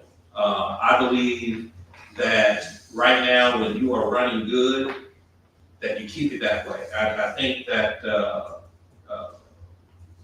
Cheryl is not, in my conversations with her, is not interested in being the full-time forever and ever city manager. But as she has done in the past, and continues to do. Ladies and gentlemen, I cannot tell you, I'm in this building every day. I cannot tell you the work that she does. It is uncanny. Plan First Initiative, me and Sheriff Ford. Visionary City, me and Sheriff Ford. Council, what do you think? Yeah, let's go ahead and roll with it. Sheriff Ford, what do you think? Mayor, where you at?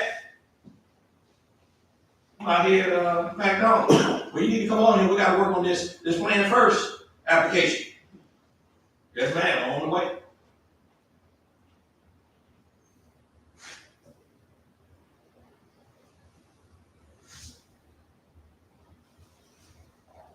Would it be proper to ask Ms. Ford how she feels about it? It'd be more than proper. Would you care to comment?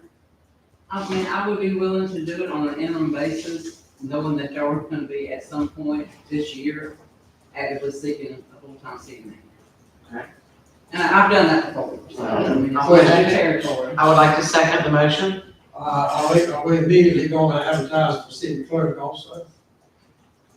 Why would we do that? The whole idea is we don't need one person doing two jobs. Well, sir, One city manager is Sir. a full-time job. Sir, you're the only person on this council that voted for our current charter. You're the only person. I'm asking a question, you're trying to deflect my question. No, you said that what a I city want to clerk know should who's do. gonna be city clerk if Ford's gonna be city manager. Sir, you voted to allow her to do both things. I wanna know who's gonna be city clerk if she's gonna be city manager. Sheriff Ford will be the city clerk. The thing that you voted for in the charter, That's what sir. I thought. I mean, I can't go back 3 years and to ask you why you voted for that, but you did. Also, I don't want us to overlook that we do have an assistant city manager as well, which is Luke White. Absolutely. So I think it will correspond together and we can move on with the process. Indeed. So again, everybody, thank you, Mr. Mayor Pro Tem. Again, everybody, we got to add Sheriff Ford to become interim city manager. To add that to the agenda to vote on tonight. Any other discussion? All right, Madam Clerk, for your roll call So we're voting to add it to the vote. agenda. Add to the agenda, yes, ma'am. Councilmember Green, Yes. Councilman Burley, Yes. Councilman Morgan, Yes. Councilman Collins, Yes. Councilman Maples, Yes. Councilman Palmer. No. All right, motion carries. Thank you, council. Mr. Mayor Pro Tem, you have another motion for us? So now vote. Well, I'd like to make a motion to have Cheryl Ford be our interim city manager. And if you don't mind, Mr. Mayor Pro Tem, Cheryl Ford would do this job for free. We know this because she's done it for free. However, if we're gonna put the actual title on her as interim city manager, she has to be compensated for that. And we paid the two city managers ago, we paid that person $180,000. The previous city manager, we paid him $140,000, I believe. Cheryl's already sitting at about 70.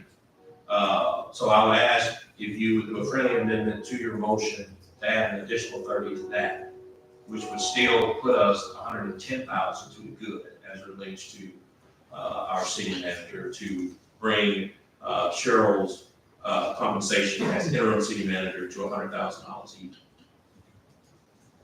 Well, I'd like to amend my motion to add $30,000 to her compensation as being interim city manager of the city of Columbia. All right, and Mr. Mayor Pro Tem, my apologies. And Cheryl, I think I got that number right in my head, that you're close to 70 right now. All right, so if you don't mind, Mr. Mayor Pro Tem, amend that to be 100,000 even. Okay. I amend that also to be $100,000 even for her to have compensation for interim city manager. All right, second. All right, we got a motion to the property second. Any discussion? All right, so just so I get this correct, and she said that she would be willing to do the position as long as we actively sought a full-time person. So I don't think that was a contingency for her taking. No, but not a contingency, no, but again, it was, but in her saying yes, she said, I would like to find a full-time city manager as well.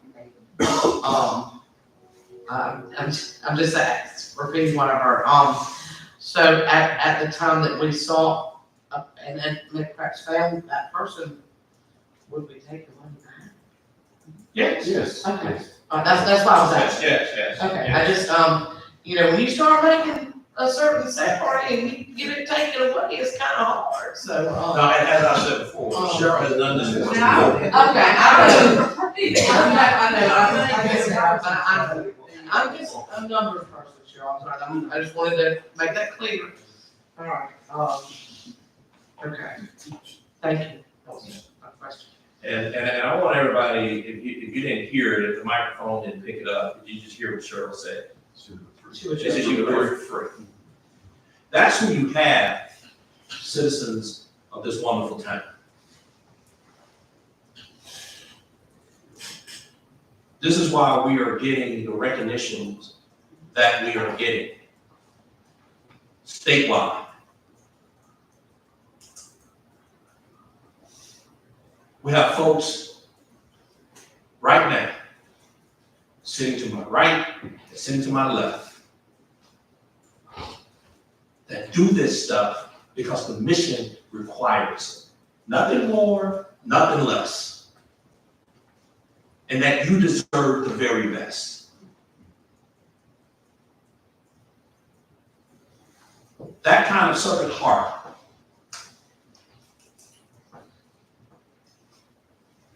we should all be grateful for. All right. Any other comments? Question, does Yes, Ms. sir. Ford have an assistant city clerk? No, sir. That's not, I don't even think we have an assistant city clerk as part of our classification plan. Yeah.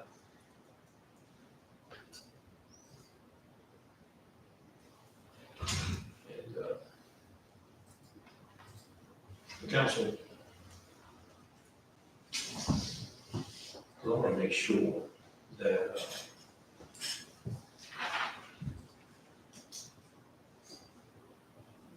and you guys can put the clock on there, I just want to.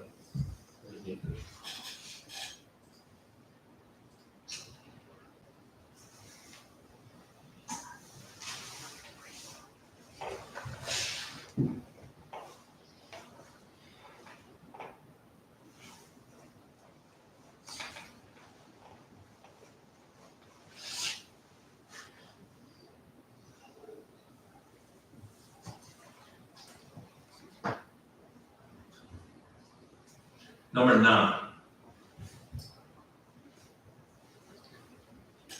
This is the duties of the city clerk. And the reason why I want to read this is because this deal about the city clerk and dual duties and all this kind of stuff, again, this is for the person with the ink and the paper. Because this stuff has to be correct in here when it goes out to the public, as much as we can hope. Number 9, to perform any other duties that may be assigned to the city clerk under this code or by the city manager. The city council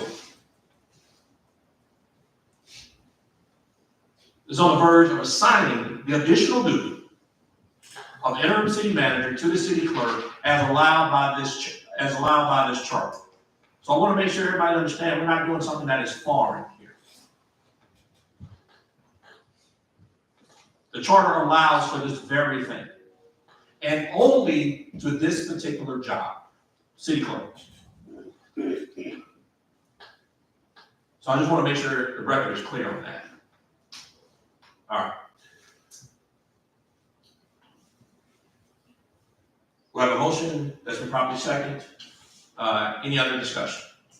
And the motion again, council members, is to assign Sheriff Ford as the interim city manager with a salary of $100,000 per year while serving in that role.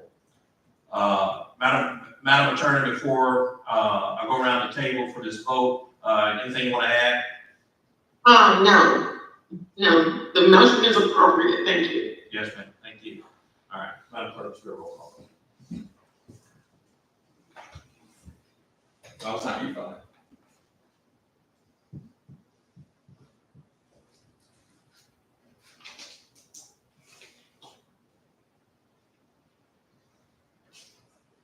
Councilmember Green, Yes. Councilman Burley, Yes. Councilman Morgan, Yes. Councilman Collins, Yes. Councilman Maple, Yes. Councilman Palmer, No, as long as she's doing both jobs. All right, motion carries. Thank you, council. And council, with this, now as the interim city manager, Cheryl now has the authority to have these conversations with Luke and others as part of her staff as it relates to compensation and other duties and that type of thing. So, and we have a position classification plan that outlines that, and Cheryl, we need an assistance with that, or any questions regarding that, just feel free to reach out. All right. All right, item 7, employee incentive program. All right, so council, as you're aware, last month we assigned or allocated monies for employee retention for our employees here. I think one of the first things that we need to do, and when I say first thing, I'm talking somewhere between now and February, we'll get some numbers for you, what we're looking at specifically, is to, number one, our public safety, our police officers, and our firefighters. I don't think that what we have left in ARPA can sustain a permanent raise, but I think this is why looking at the numbers are going to be so important, that we can maybe do a quarter or semi-annual retention bonus for all employees, but starting off with our firefighters and our police officers. Our firefighters and our police officers, every time you hear those sirens go off, they're getting potentially into a very dangerous situation. And from my perspective, we have the best police force in this state, if not in this entire country. And the work that they do, and then our firefighters and the work that they do, our whole public safety team, we need to make sure that, you know, even if we have to get creative with the compensation using these ARPA funds to take care of them, and then obviously once we do that, to also let that go to our other employees who do just as does an awesome job.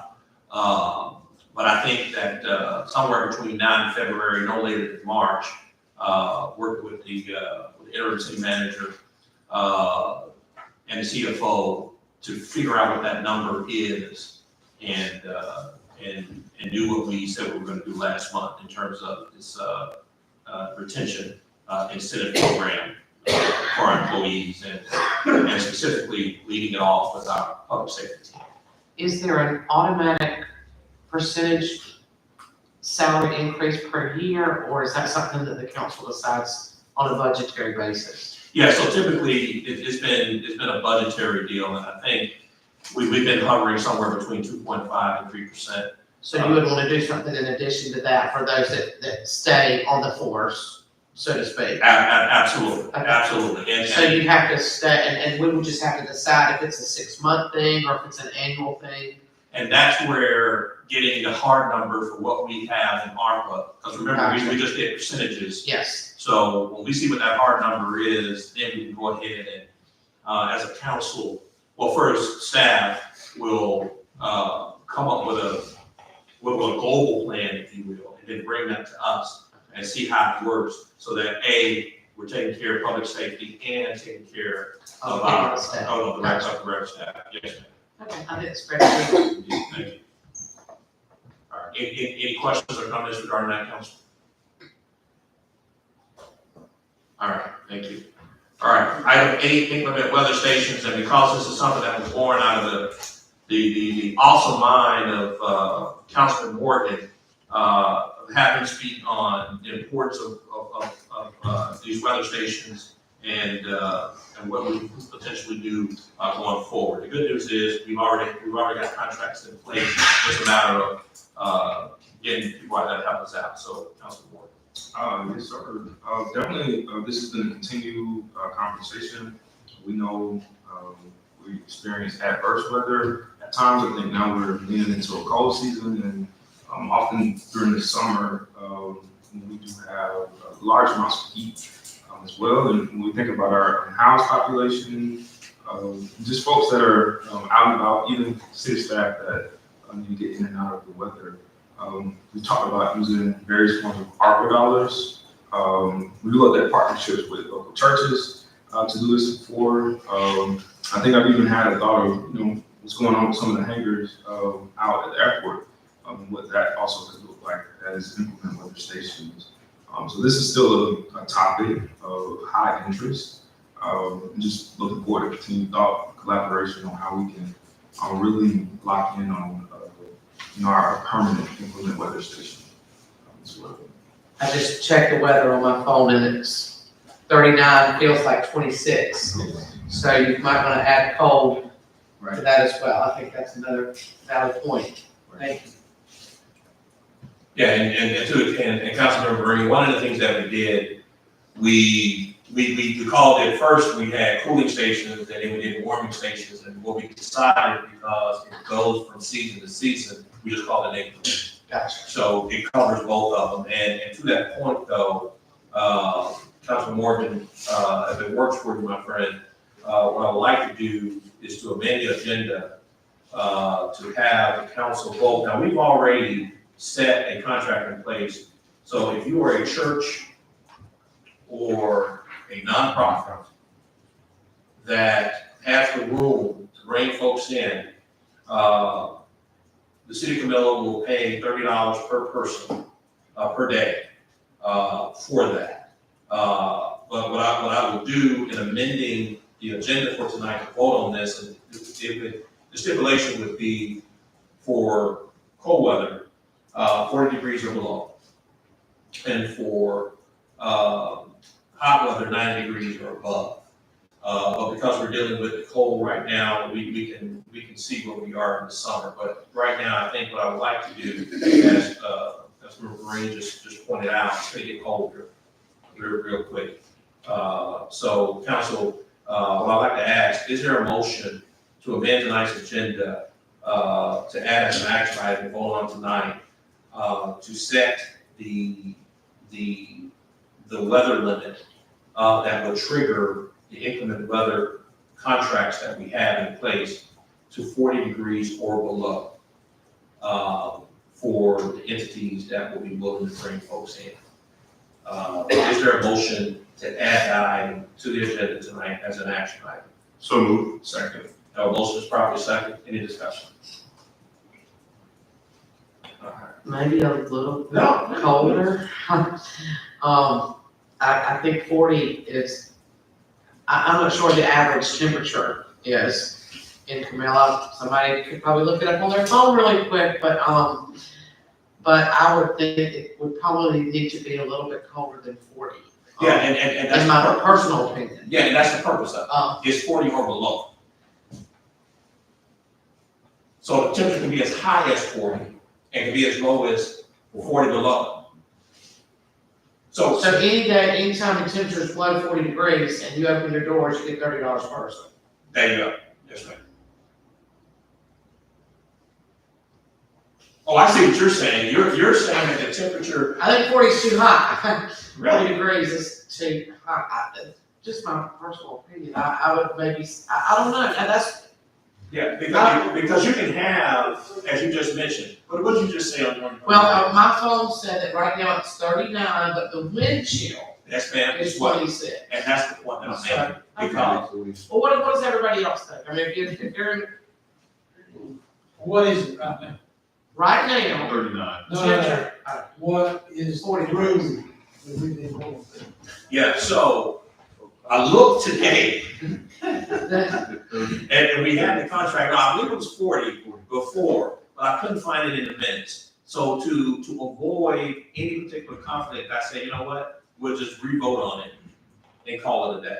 So it's 40, my recollection is 40, but the good news is we don't have to guess, right? We can just make the motion and call it that. But to Councilmember Green's point, 40 degrees could really be 35 or 32 well, in this case, with the wind it's chill. 26. It's It 26. feels like 26. And that's right, so if you just go straight by the weather, the temperature number, and disregard the wind chill, then, you know, that would be an issue. Councilman Davis. If you homeless, you know, that's That's a big cool. part too, so if you're on the streets, you're gonna need water to Absolutely. Do we have many that stay put on high right now?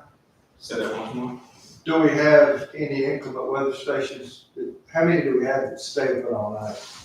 As a model or in the city? We don't have any in the city. We don't have any. Yeah, we have had them, where were they working, did we obligate with the church or something? Yeah, we had one nonprofit, and I believe we had one church at that time. That is why the money is still in there. We actually allocated $25,000 for that. Where is this station going to be? That's why we're reaching that. We're appealing to the churches of the community, the nonprofits of the community. If you have space and it's 40 degrees or below, or you're willing to open your doors, for folks to come in and get out of the heat. And in response for this public service, if you will, the city of Camilla will reimburse you $30 per person per day for that. So if you're feeding someone, we will reimburse you for that, up to $30 per person.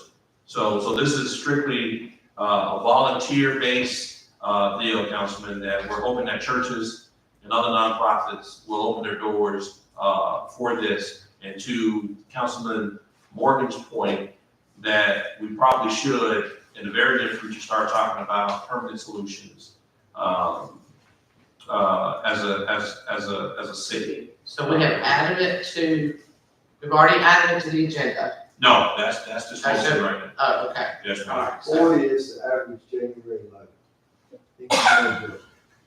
Okay. Also, Mr. Mayor, I like the idea of what you were saying, that we need to kind of make this thing a little bigger. I know, and I was thinking about it, and I've talked to some citizens as well. Not only just for heating and cooling, we also need something for when we have bad weather. We don't really have nowhere for our people to go. So we do need to come as a collective group and start talking about avenues of being proactive as far as when we have bad weather coming through. Yes, sir. At one time, I think there was, people would go to the hospital, but as a city, we need to come up with a solution of how we can protect our citizens as well through bad weather. So that can be something that we can discuss, later in the year. Because we have tornadoes and hurricanes and things of that nature with people that are not in good steady homes. And that's just something that I've talked with a few constituents about it, and I think that's something we need to kind of talk about. And I had that conversation with some of my colleagues about it as well. So I'm looking forward to kind of going into depth and seeing how we can be proactive in getting these things done. Absolutely. Yes, sir. Yes, sir. Right. Any other comments? All right, so we're just adding to the agenda, adding that stipulation of 40 degrees or below to trigger the inclement weather stations at this point. All right. All right, any other comments? All right, all in favor? All opposed? Motion carries. All right, council, at this time, is there a motion to approve? I'd like to make a motion to approve the, let me see if I can get this right. We want to, compensate any local church or nonprofit industry for housing people when the weather is 40 degrees or below at the rate of $30 per night. Good motion. All right. Our motion has been properly seconded. All right, any discussion? All right, all in favor? All opposed? Motion carries. All right, thank you, council. All right, number 4, before, again, council, there's a couple things here, but let me turn to Luke and see if you got anything, my friend. For the shelter, or you're talking Oh, about? no, just for the council in general. We do have a tire amnesty event coming up, not really for y'all, it's more for the public. But, we did one last year, we removed 700 to 800 tires from Macmillan. That's happening January 31st and February 1st. And we'll send out more info on that, as far as details of timing.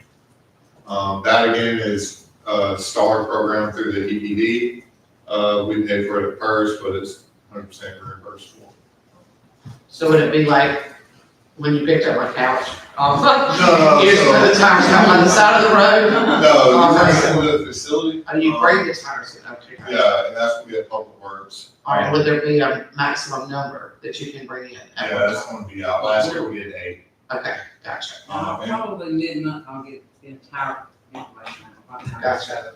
it is an EPD event, so, they give regulations and guidelines that we have to follow. There can be a rim tire, it has to be under 40 inches, true degree, but still will facilitate, Gotcha. if someone's handicapped and they can't take their tires, so if they would call at a time, we can facilitate those needs. That's Okay. Thank you. All right, the, Cheryl?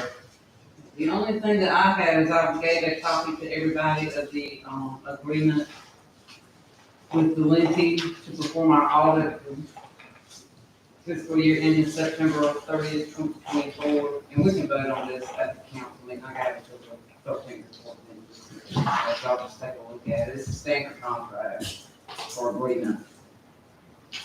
I'd like to bring up about the easement, request from the Sarah Bowman. Cheryl, I think knows more about this than me. Well, I know that y'all have, I don't know that it ever got talked about before. I mean, Dennis It's was. been around forever. It has, and I talked to, a gentleman today, I think his name was Mr. Drake, who is handling this, and apparently, From Brush. yeah. there's a local attorney, and Latonia's aware of this too, I forwarded everything that I have to her. Mr. Tyson, who is a local attorney, is working on this with them. They're trying to sell the property, but apparently they have encroached on an alleyway that is behind the boundaries of the actual property of this Sarah Butler estate.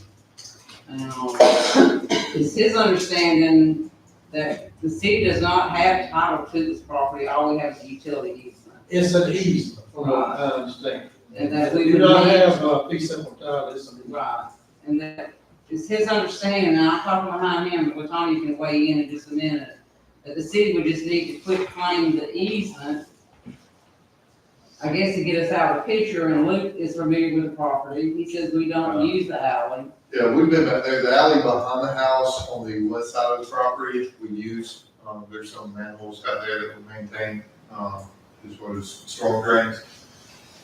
That access to that property, we always go from 4th Street, not West Canoga, we don't need it, no utility needs it. Any of our trucks can access from court, so. Well, we need to get it cleared up, I mean, it appears to me that somewhere back down the line, the city erred about allowing them to build on the property to start. So we need to make it right by conveying this to the individual to clean up this property so they can sell it. Of course, even with doing a quick claim deed, they still gonna have to have title insurance, which is understandable. But they can sell the property, that's the whole point. Thank you, Cheryl. Mr. Mayor, Council, I reached out, the former city manager did send this query to me initially, and I reached out to Attorney Tyson on August 15th, 2024, asking him if he could send the additional information concerning the property line encroachment, and also to send the survey deed, title, exceptions relative to this matter. And the next thing I heard about it was today, for today's meeting. So the attorney, I had already reached out to the attorney to look at what he was wanting the city to do. As a general matter, legally, if the city is abandoning the property, I'm not sure if we've done are we relying upon someone else's title search, or should we look at the title search to see whether or not the city has an interest greater than an easement or not? I don't think that we've done that. And of course, the city is always governed by the Constitution of the state of Georgia, which does not allow us to give gratuities to any individuals, because any interest or property that the city owns belongs to the citizens. And so we can't give away property that belongs to the citizens. There are processes that we can go through, like abandoning the road or abandoning the utilities, but whatever interest we have in the property, we can formally abandon it. And by that, the council will take the action to do that. And the law requires us then to offer the property back to abutting property owners. First, you offer it to folks who are, the people who may have owned it initially, whomever we got it from. If the property's been sold or divided, you have to offer it to abutting property owners as well. And so there is a process, and it can be fixed, but we just have to go through the procedural steps to do so. And I would, again, if Mr. Tyson is listening, request that he just give me a call so we can talk about the best way we can move this forward. And unless you have any questions, that's all I have. Yes, sir. It's not related to this, it is with the city attorney, or even the mayor as well too. I sent that email, just regarding understanding, our code on, properties and maintenance. Yeah, Of properties as well. and I'm ready, and she's ready. Okay, yeah, just wanted to hear an update on, our ordinance regarding, just the maintenance of properties and what processes we have, to just enforce and ensure that, properties throughout the city are maintained. So we'll start with Cheryl, and we'll move on to city attorney. Yes, sir. I'm not sure if you included me on that email or if it was forwarded to me, but I did get a copy of it, and I did ride by the property, and it looked just like the pictures depicted. And I rode by, I don't know, 2 or 3 or 4 days later, and it appeared a little clean. I'm not gonna say what property. So I saw some improvement, but I am looking at the codes that we have that we can enforce. And Latonya is as well, to make sure that, you know, property owners are held responsible for the properties that they own. So we will continue doing that. And I also reached out to the planning and zoning department code enforcement. And I'm gonna start providing y'all on a monthly basis a report from that department to let y'all know what areas they are targeting, so you can see or give me feedback as to whether or not you feel like we're reaching out far enough. So come February, y'all can expect to start getting a report on some of the code violations that are being issued out there. We are definitely looking at the ones that you brought our attention to. Thank you. Madam Attorney? Yes, and there are a couple of things. So state law has a nuisance code, and that statute says that local governments can enact a similar code, and you have the benefit of proceeding either under the state law or under your own local ordinance to enforce or to address nuisances, and particularly to abate nuisances. Before something gets to a level of being a nuisance that requires formal action like abatement, Cheryl is absolutely correct.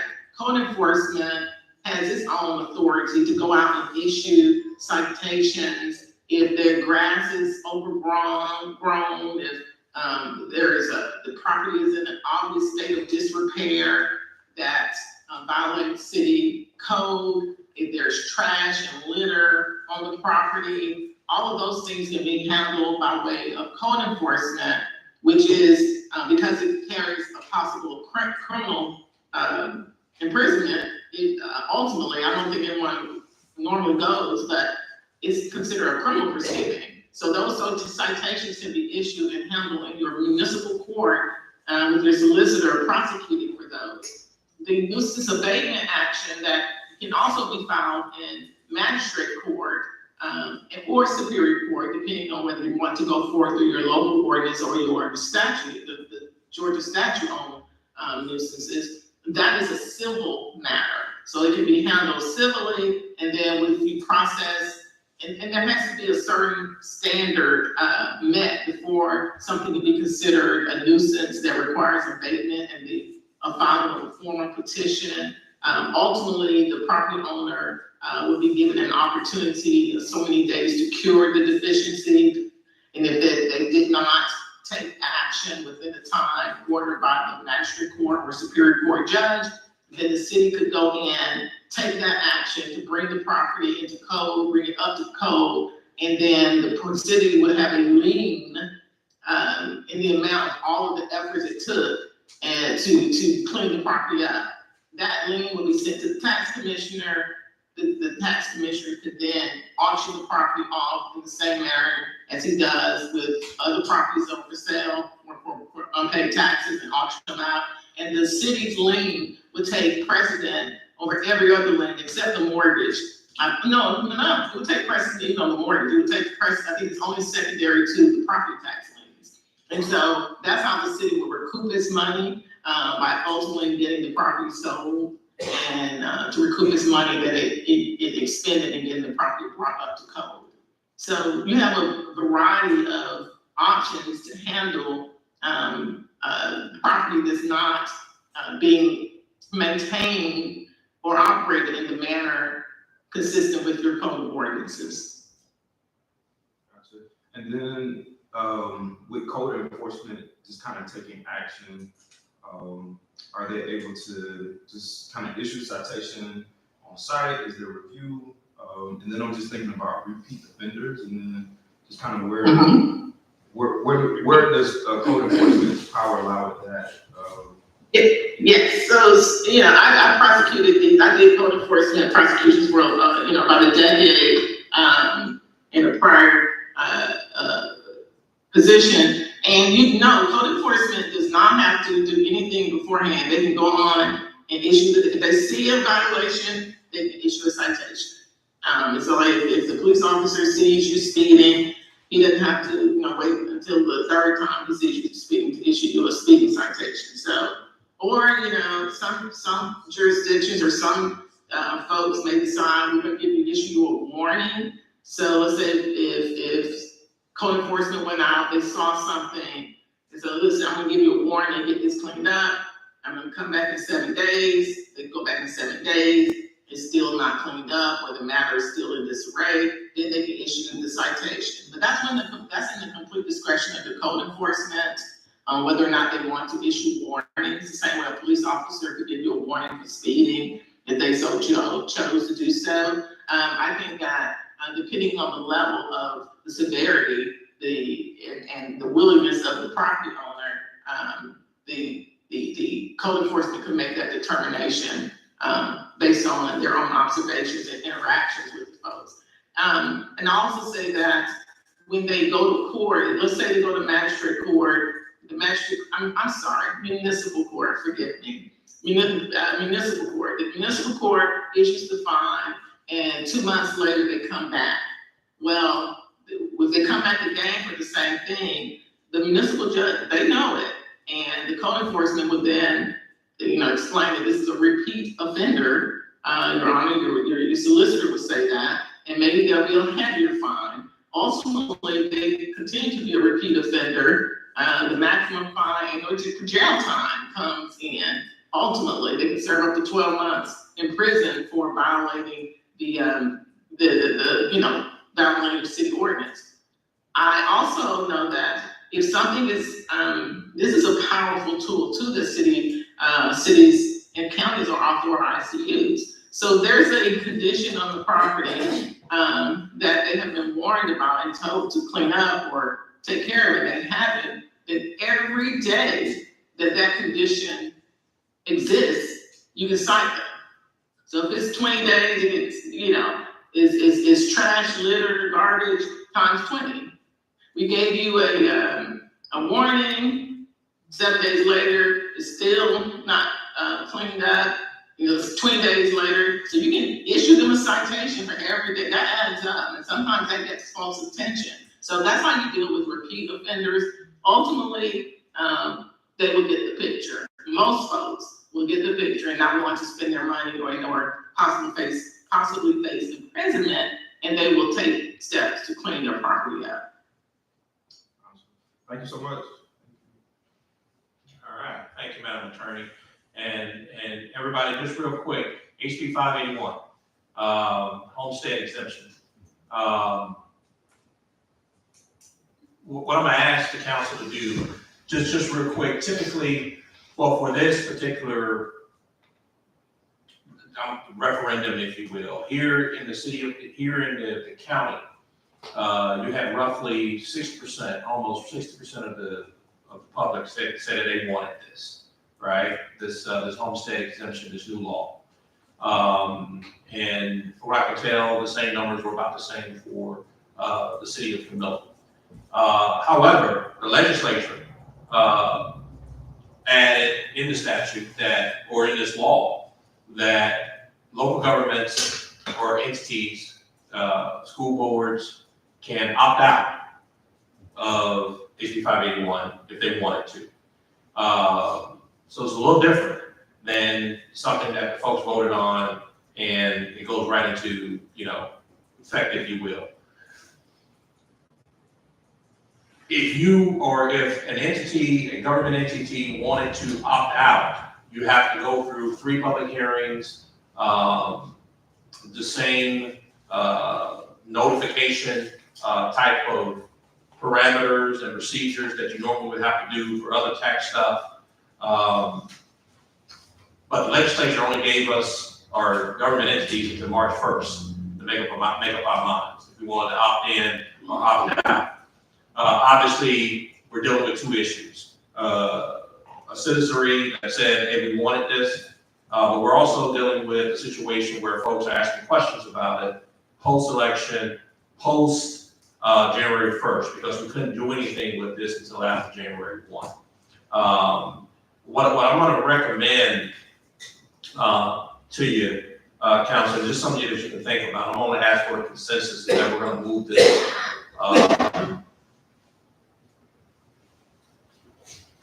that we'll move this forward to next Monday night.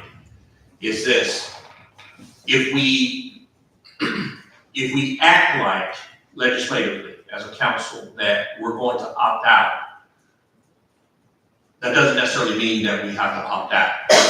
But if we don't start the opting out process now, we probably will miss the deadline of March 1st, and we're going to be in anyway.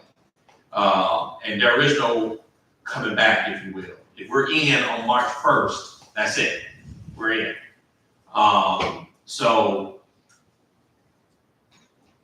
what I'm gonna recommend is that we proceed administratively as if we're opting out, have the public hearings, and if we decide at the end of that that we will opt in, we haven't lost anything. But if we don't start putting stuff in the paper, having the public hearings, we will quickly find ourselves behind the administrative baseball. And I don't think that we want to be there. But I think I will ask, I think there will have to be one vote, because if there's a consensus that we will move this to next week and vote on, and when I say vote on, I'm talking about having the dates set up to where the public hearings would be. We're not voting next week on whether or not we're opting in or opting out. We're voting on what the dates would be and what it would look like, and to authorize the city attorney to go ahead and gather this information this week so that we'll have it to start talking about next Monday. The county administrator is pulling mayors in Wednesday to have a conversation related to this. But I think it's open, and I hope I'm not speaking out of turn, but I think if any elected official wants to come in and listen in, that would be perfectly fine too.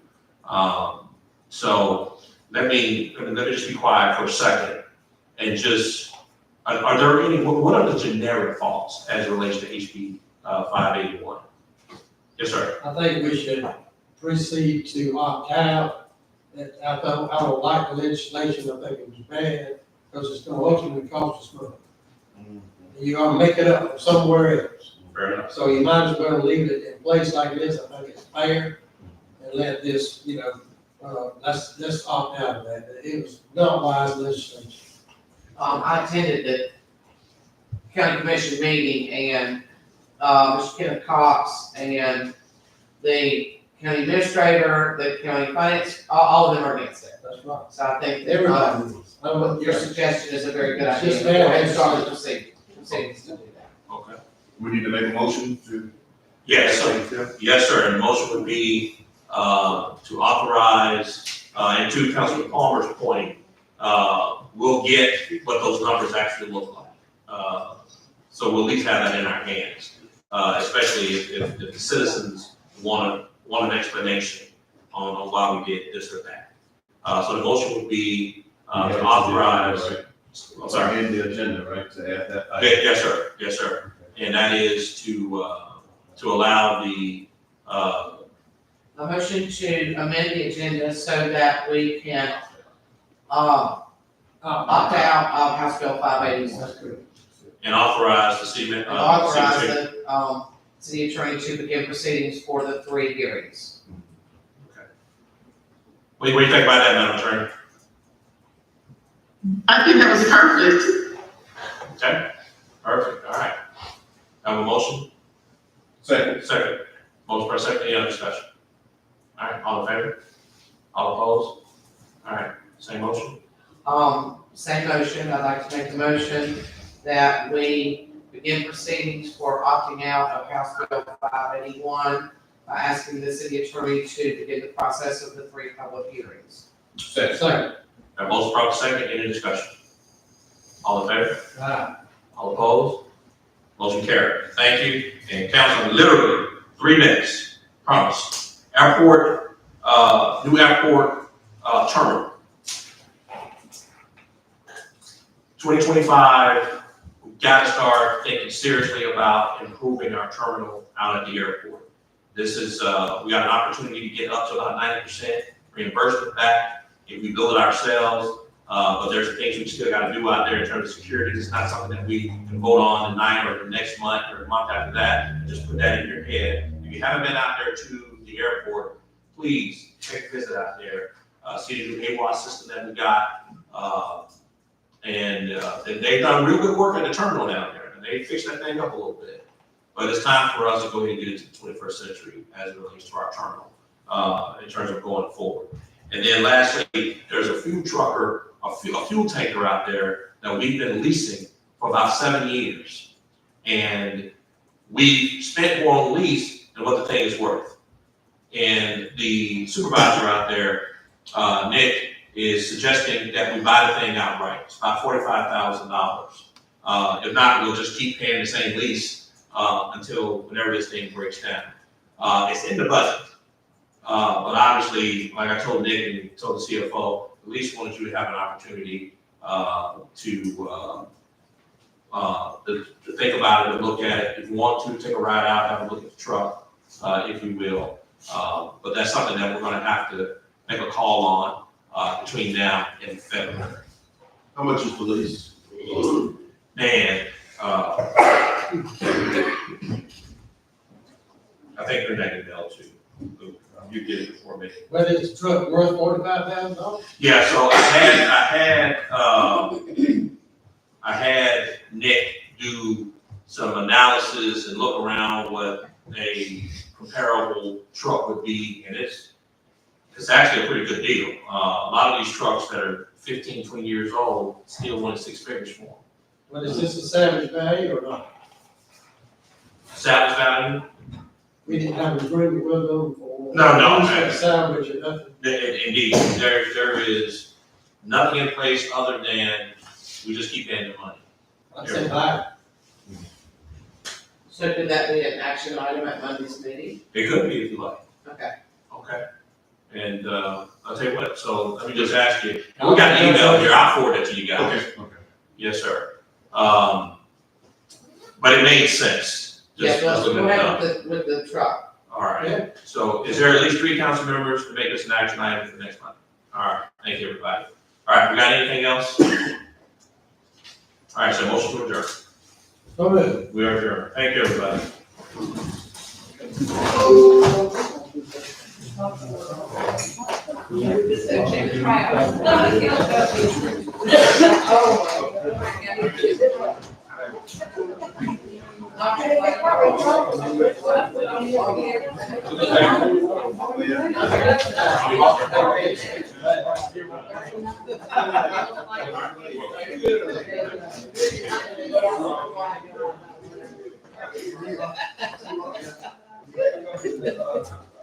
Hey, take care, my friend. Happy New Year. Thank you, same to you. Yes, ma'am.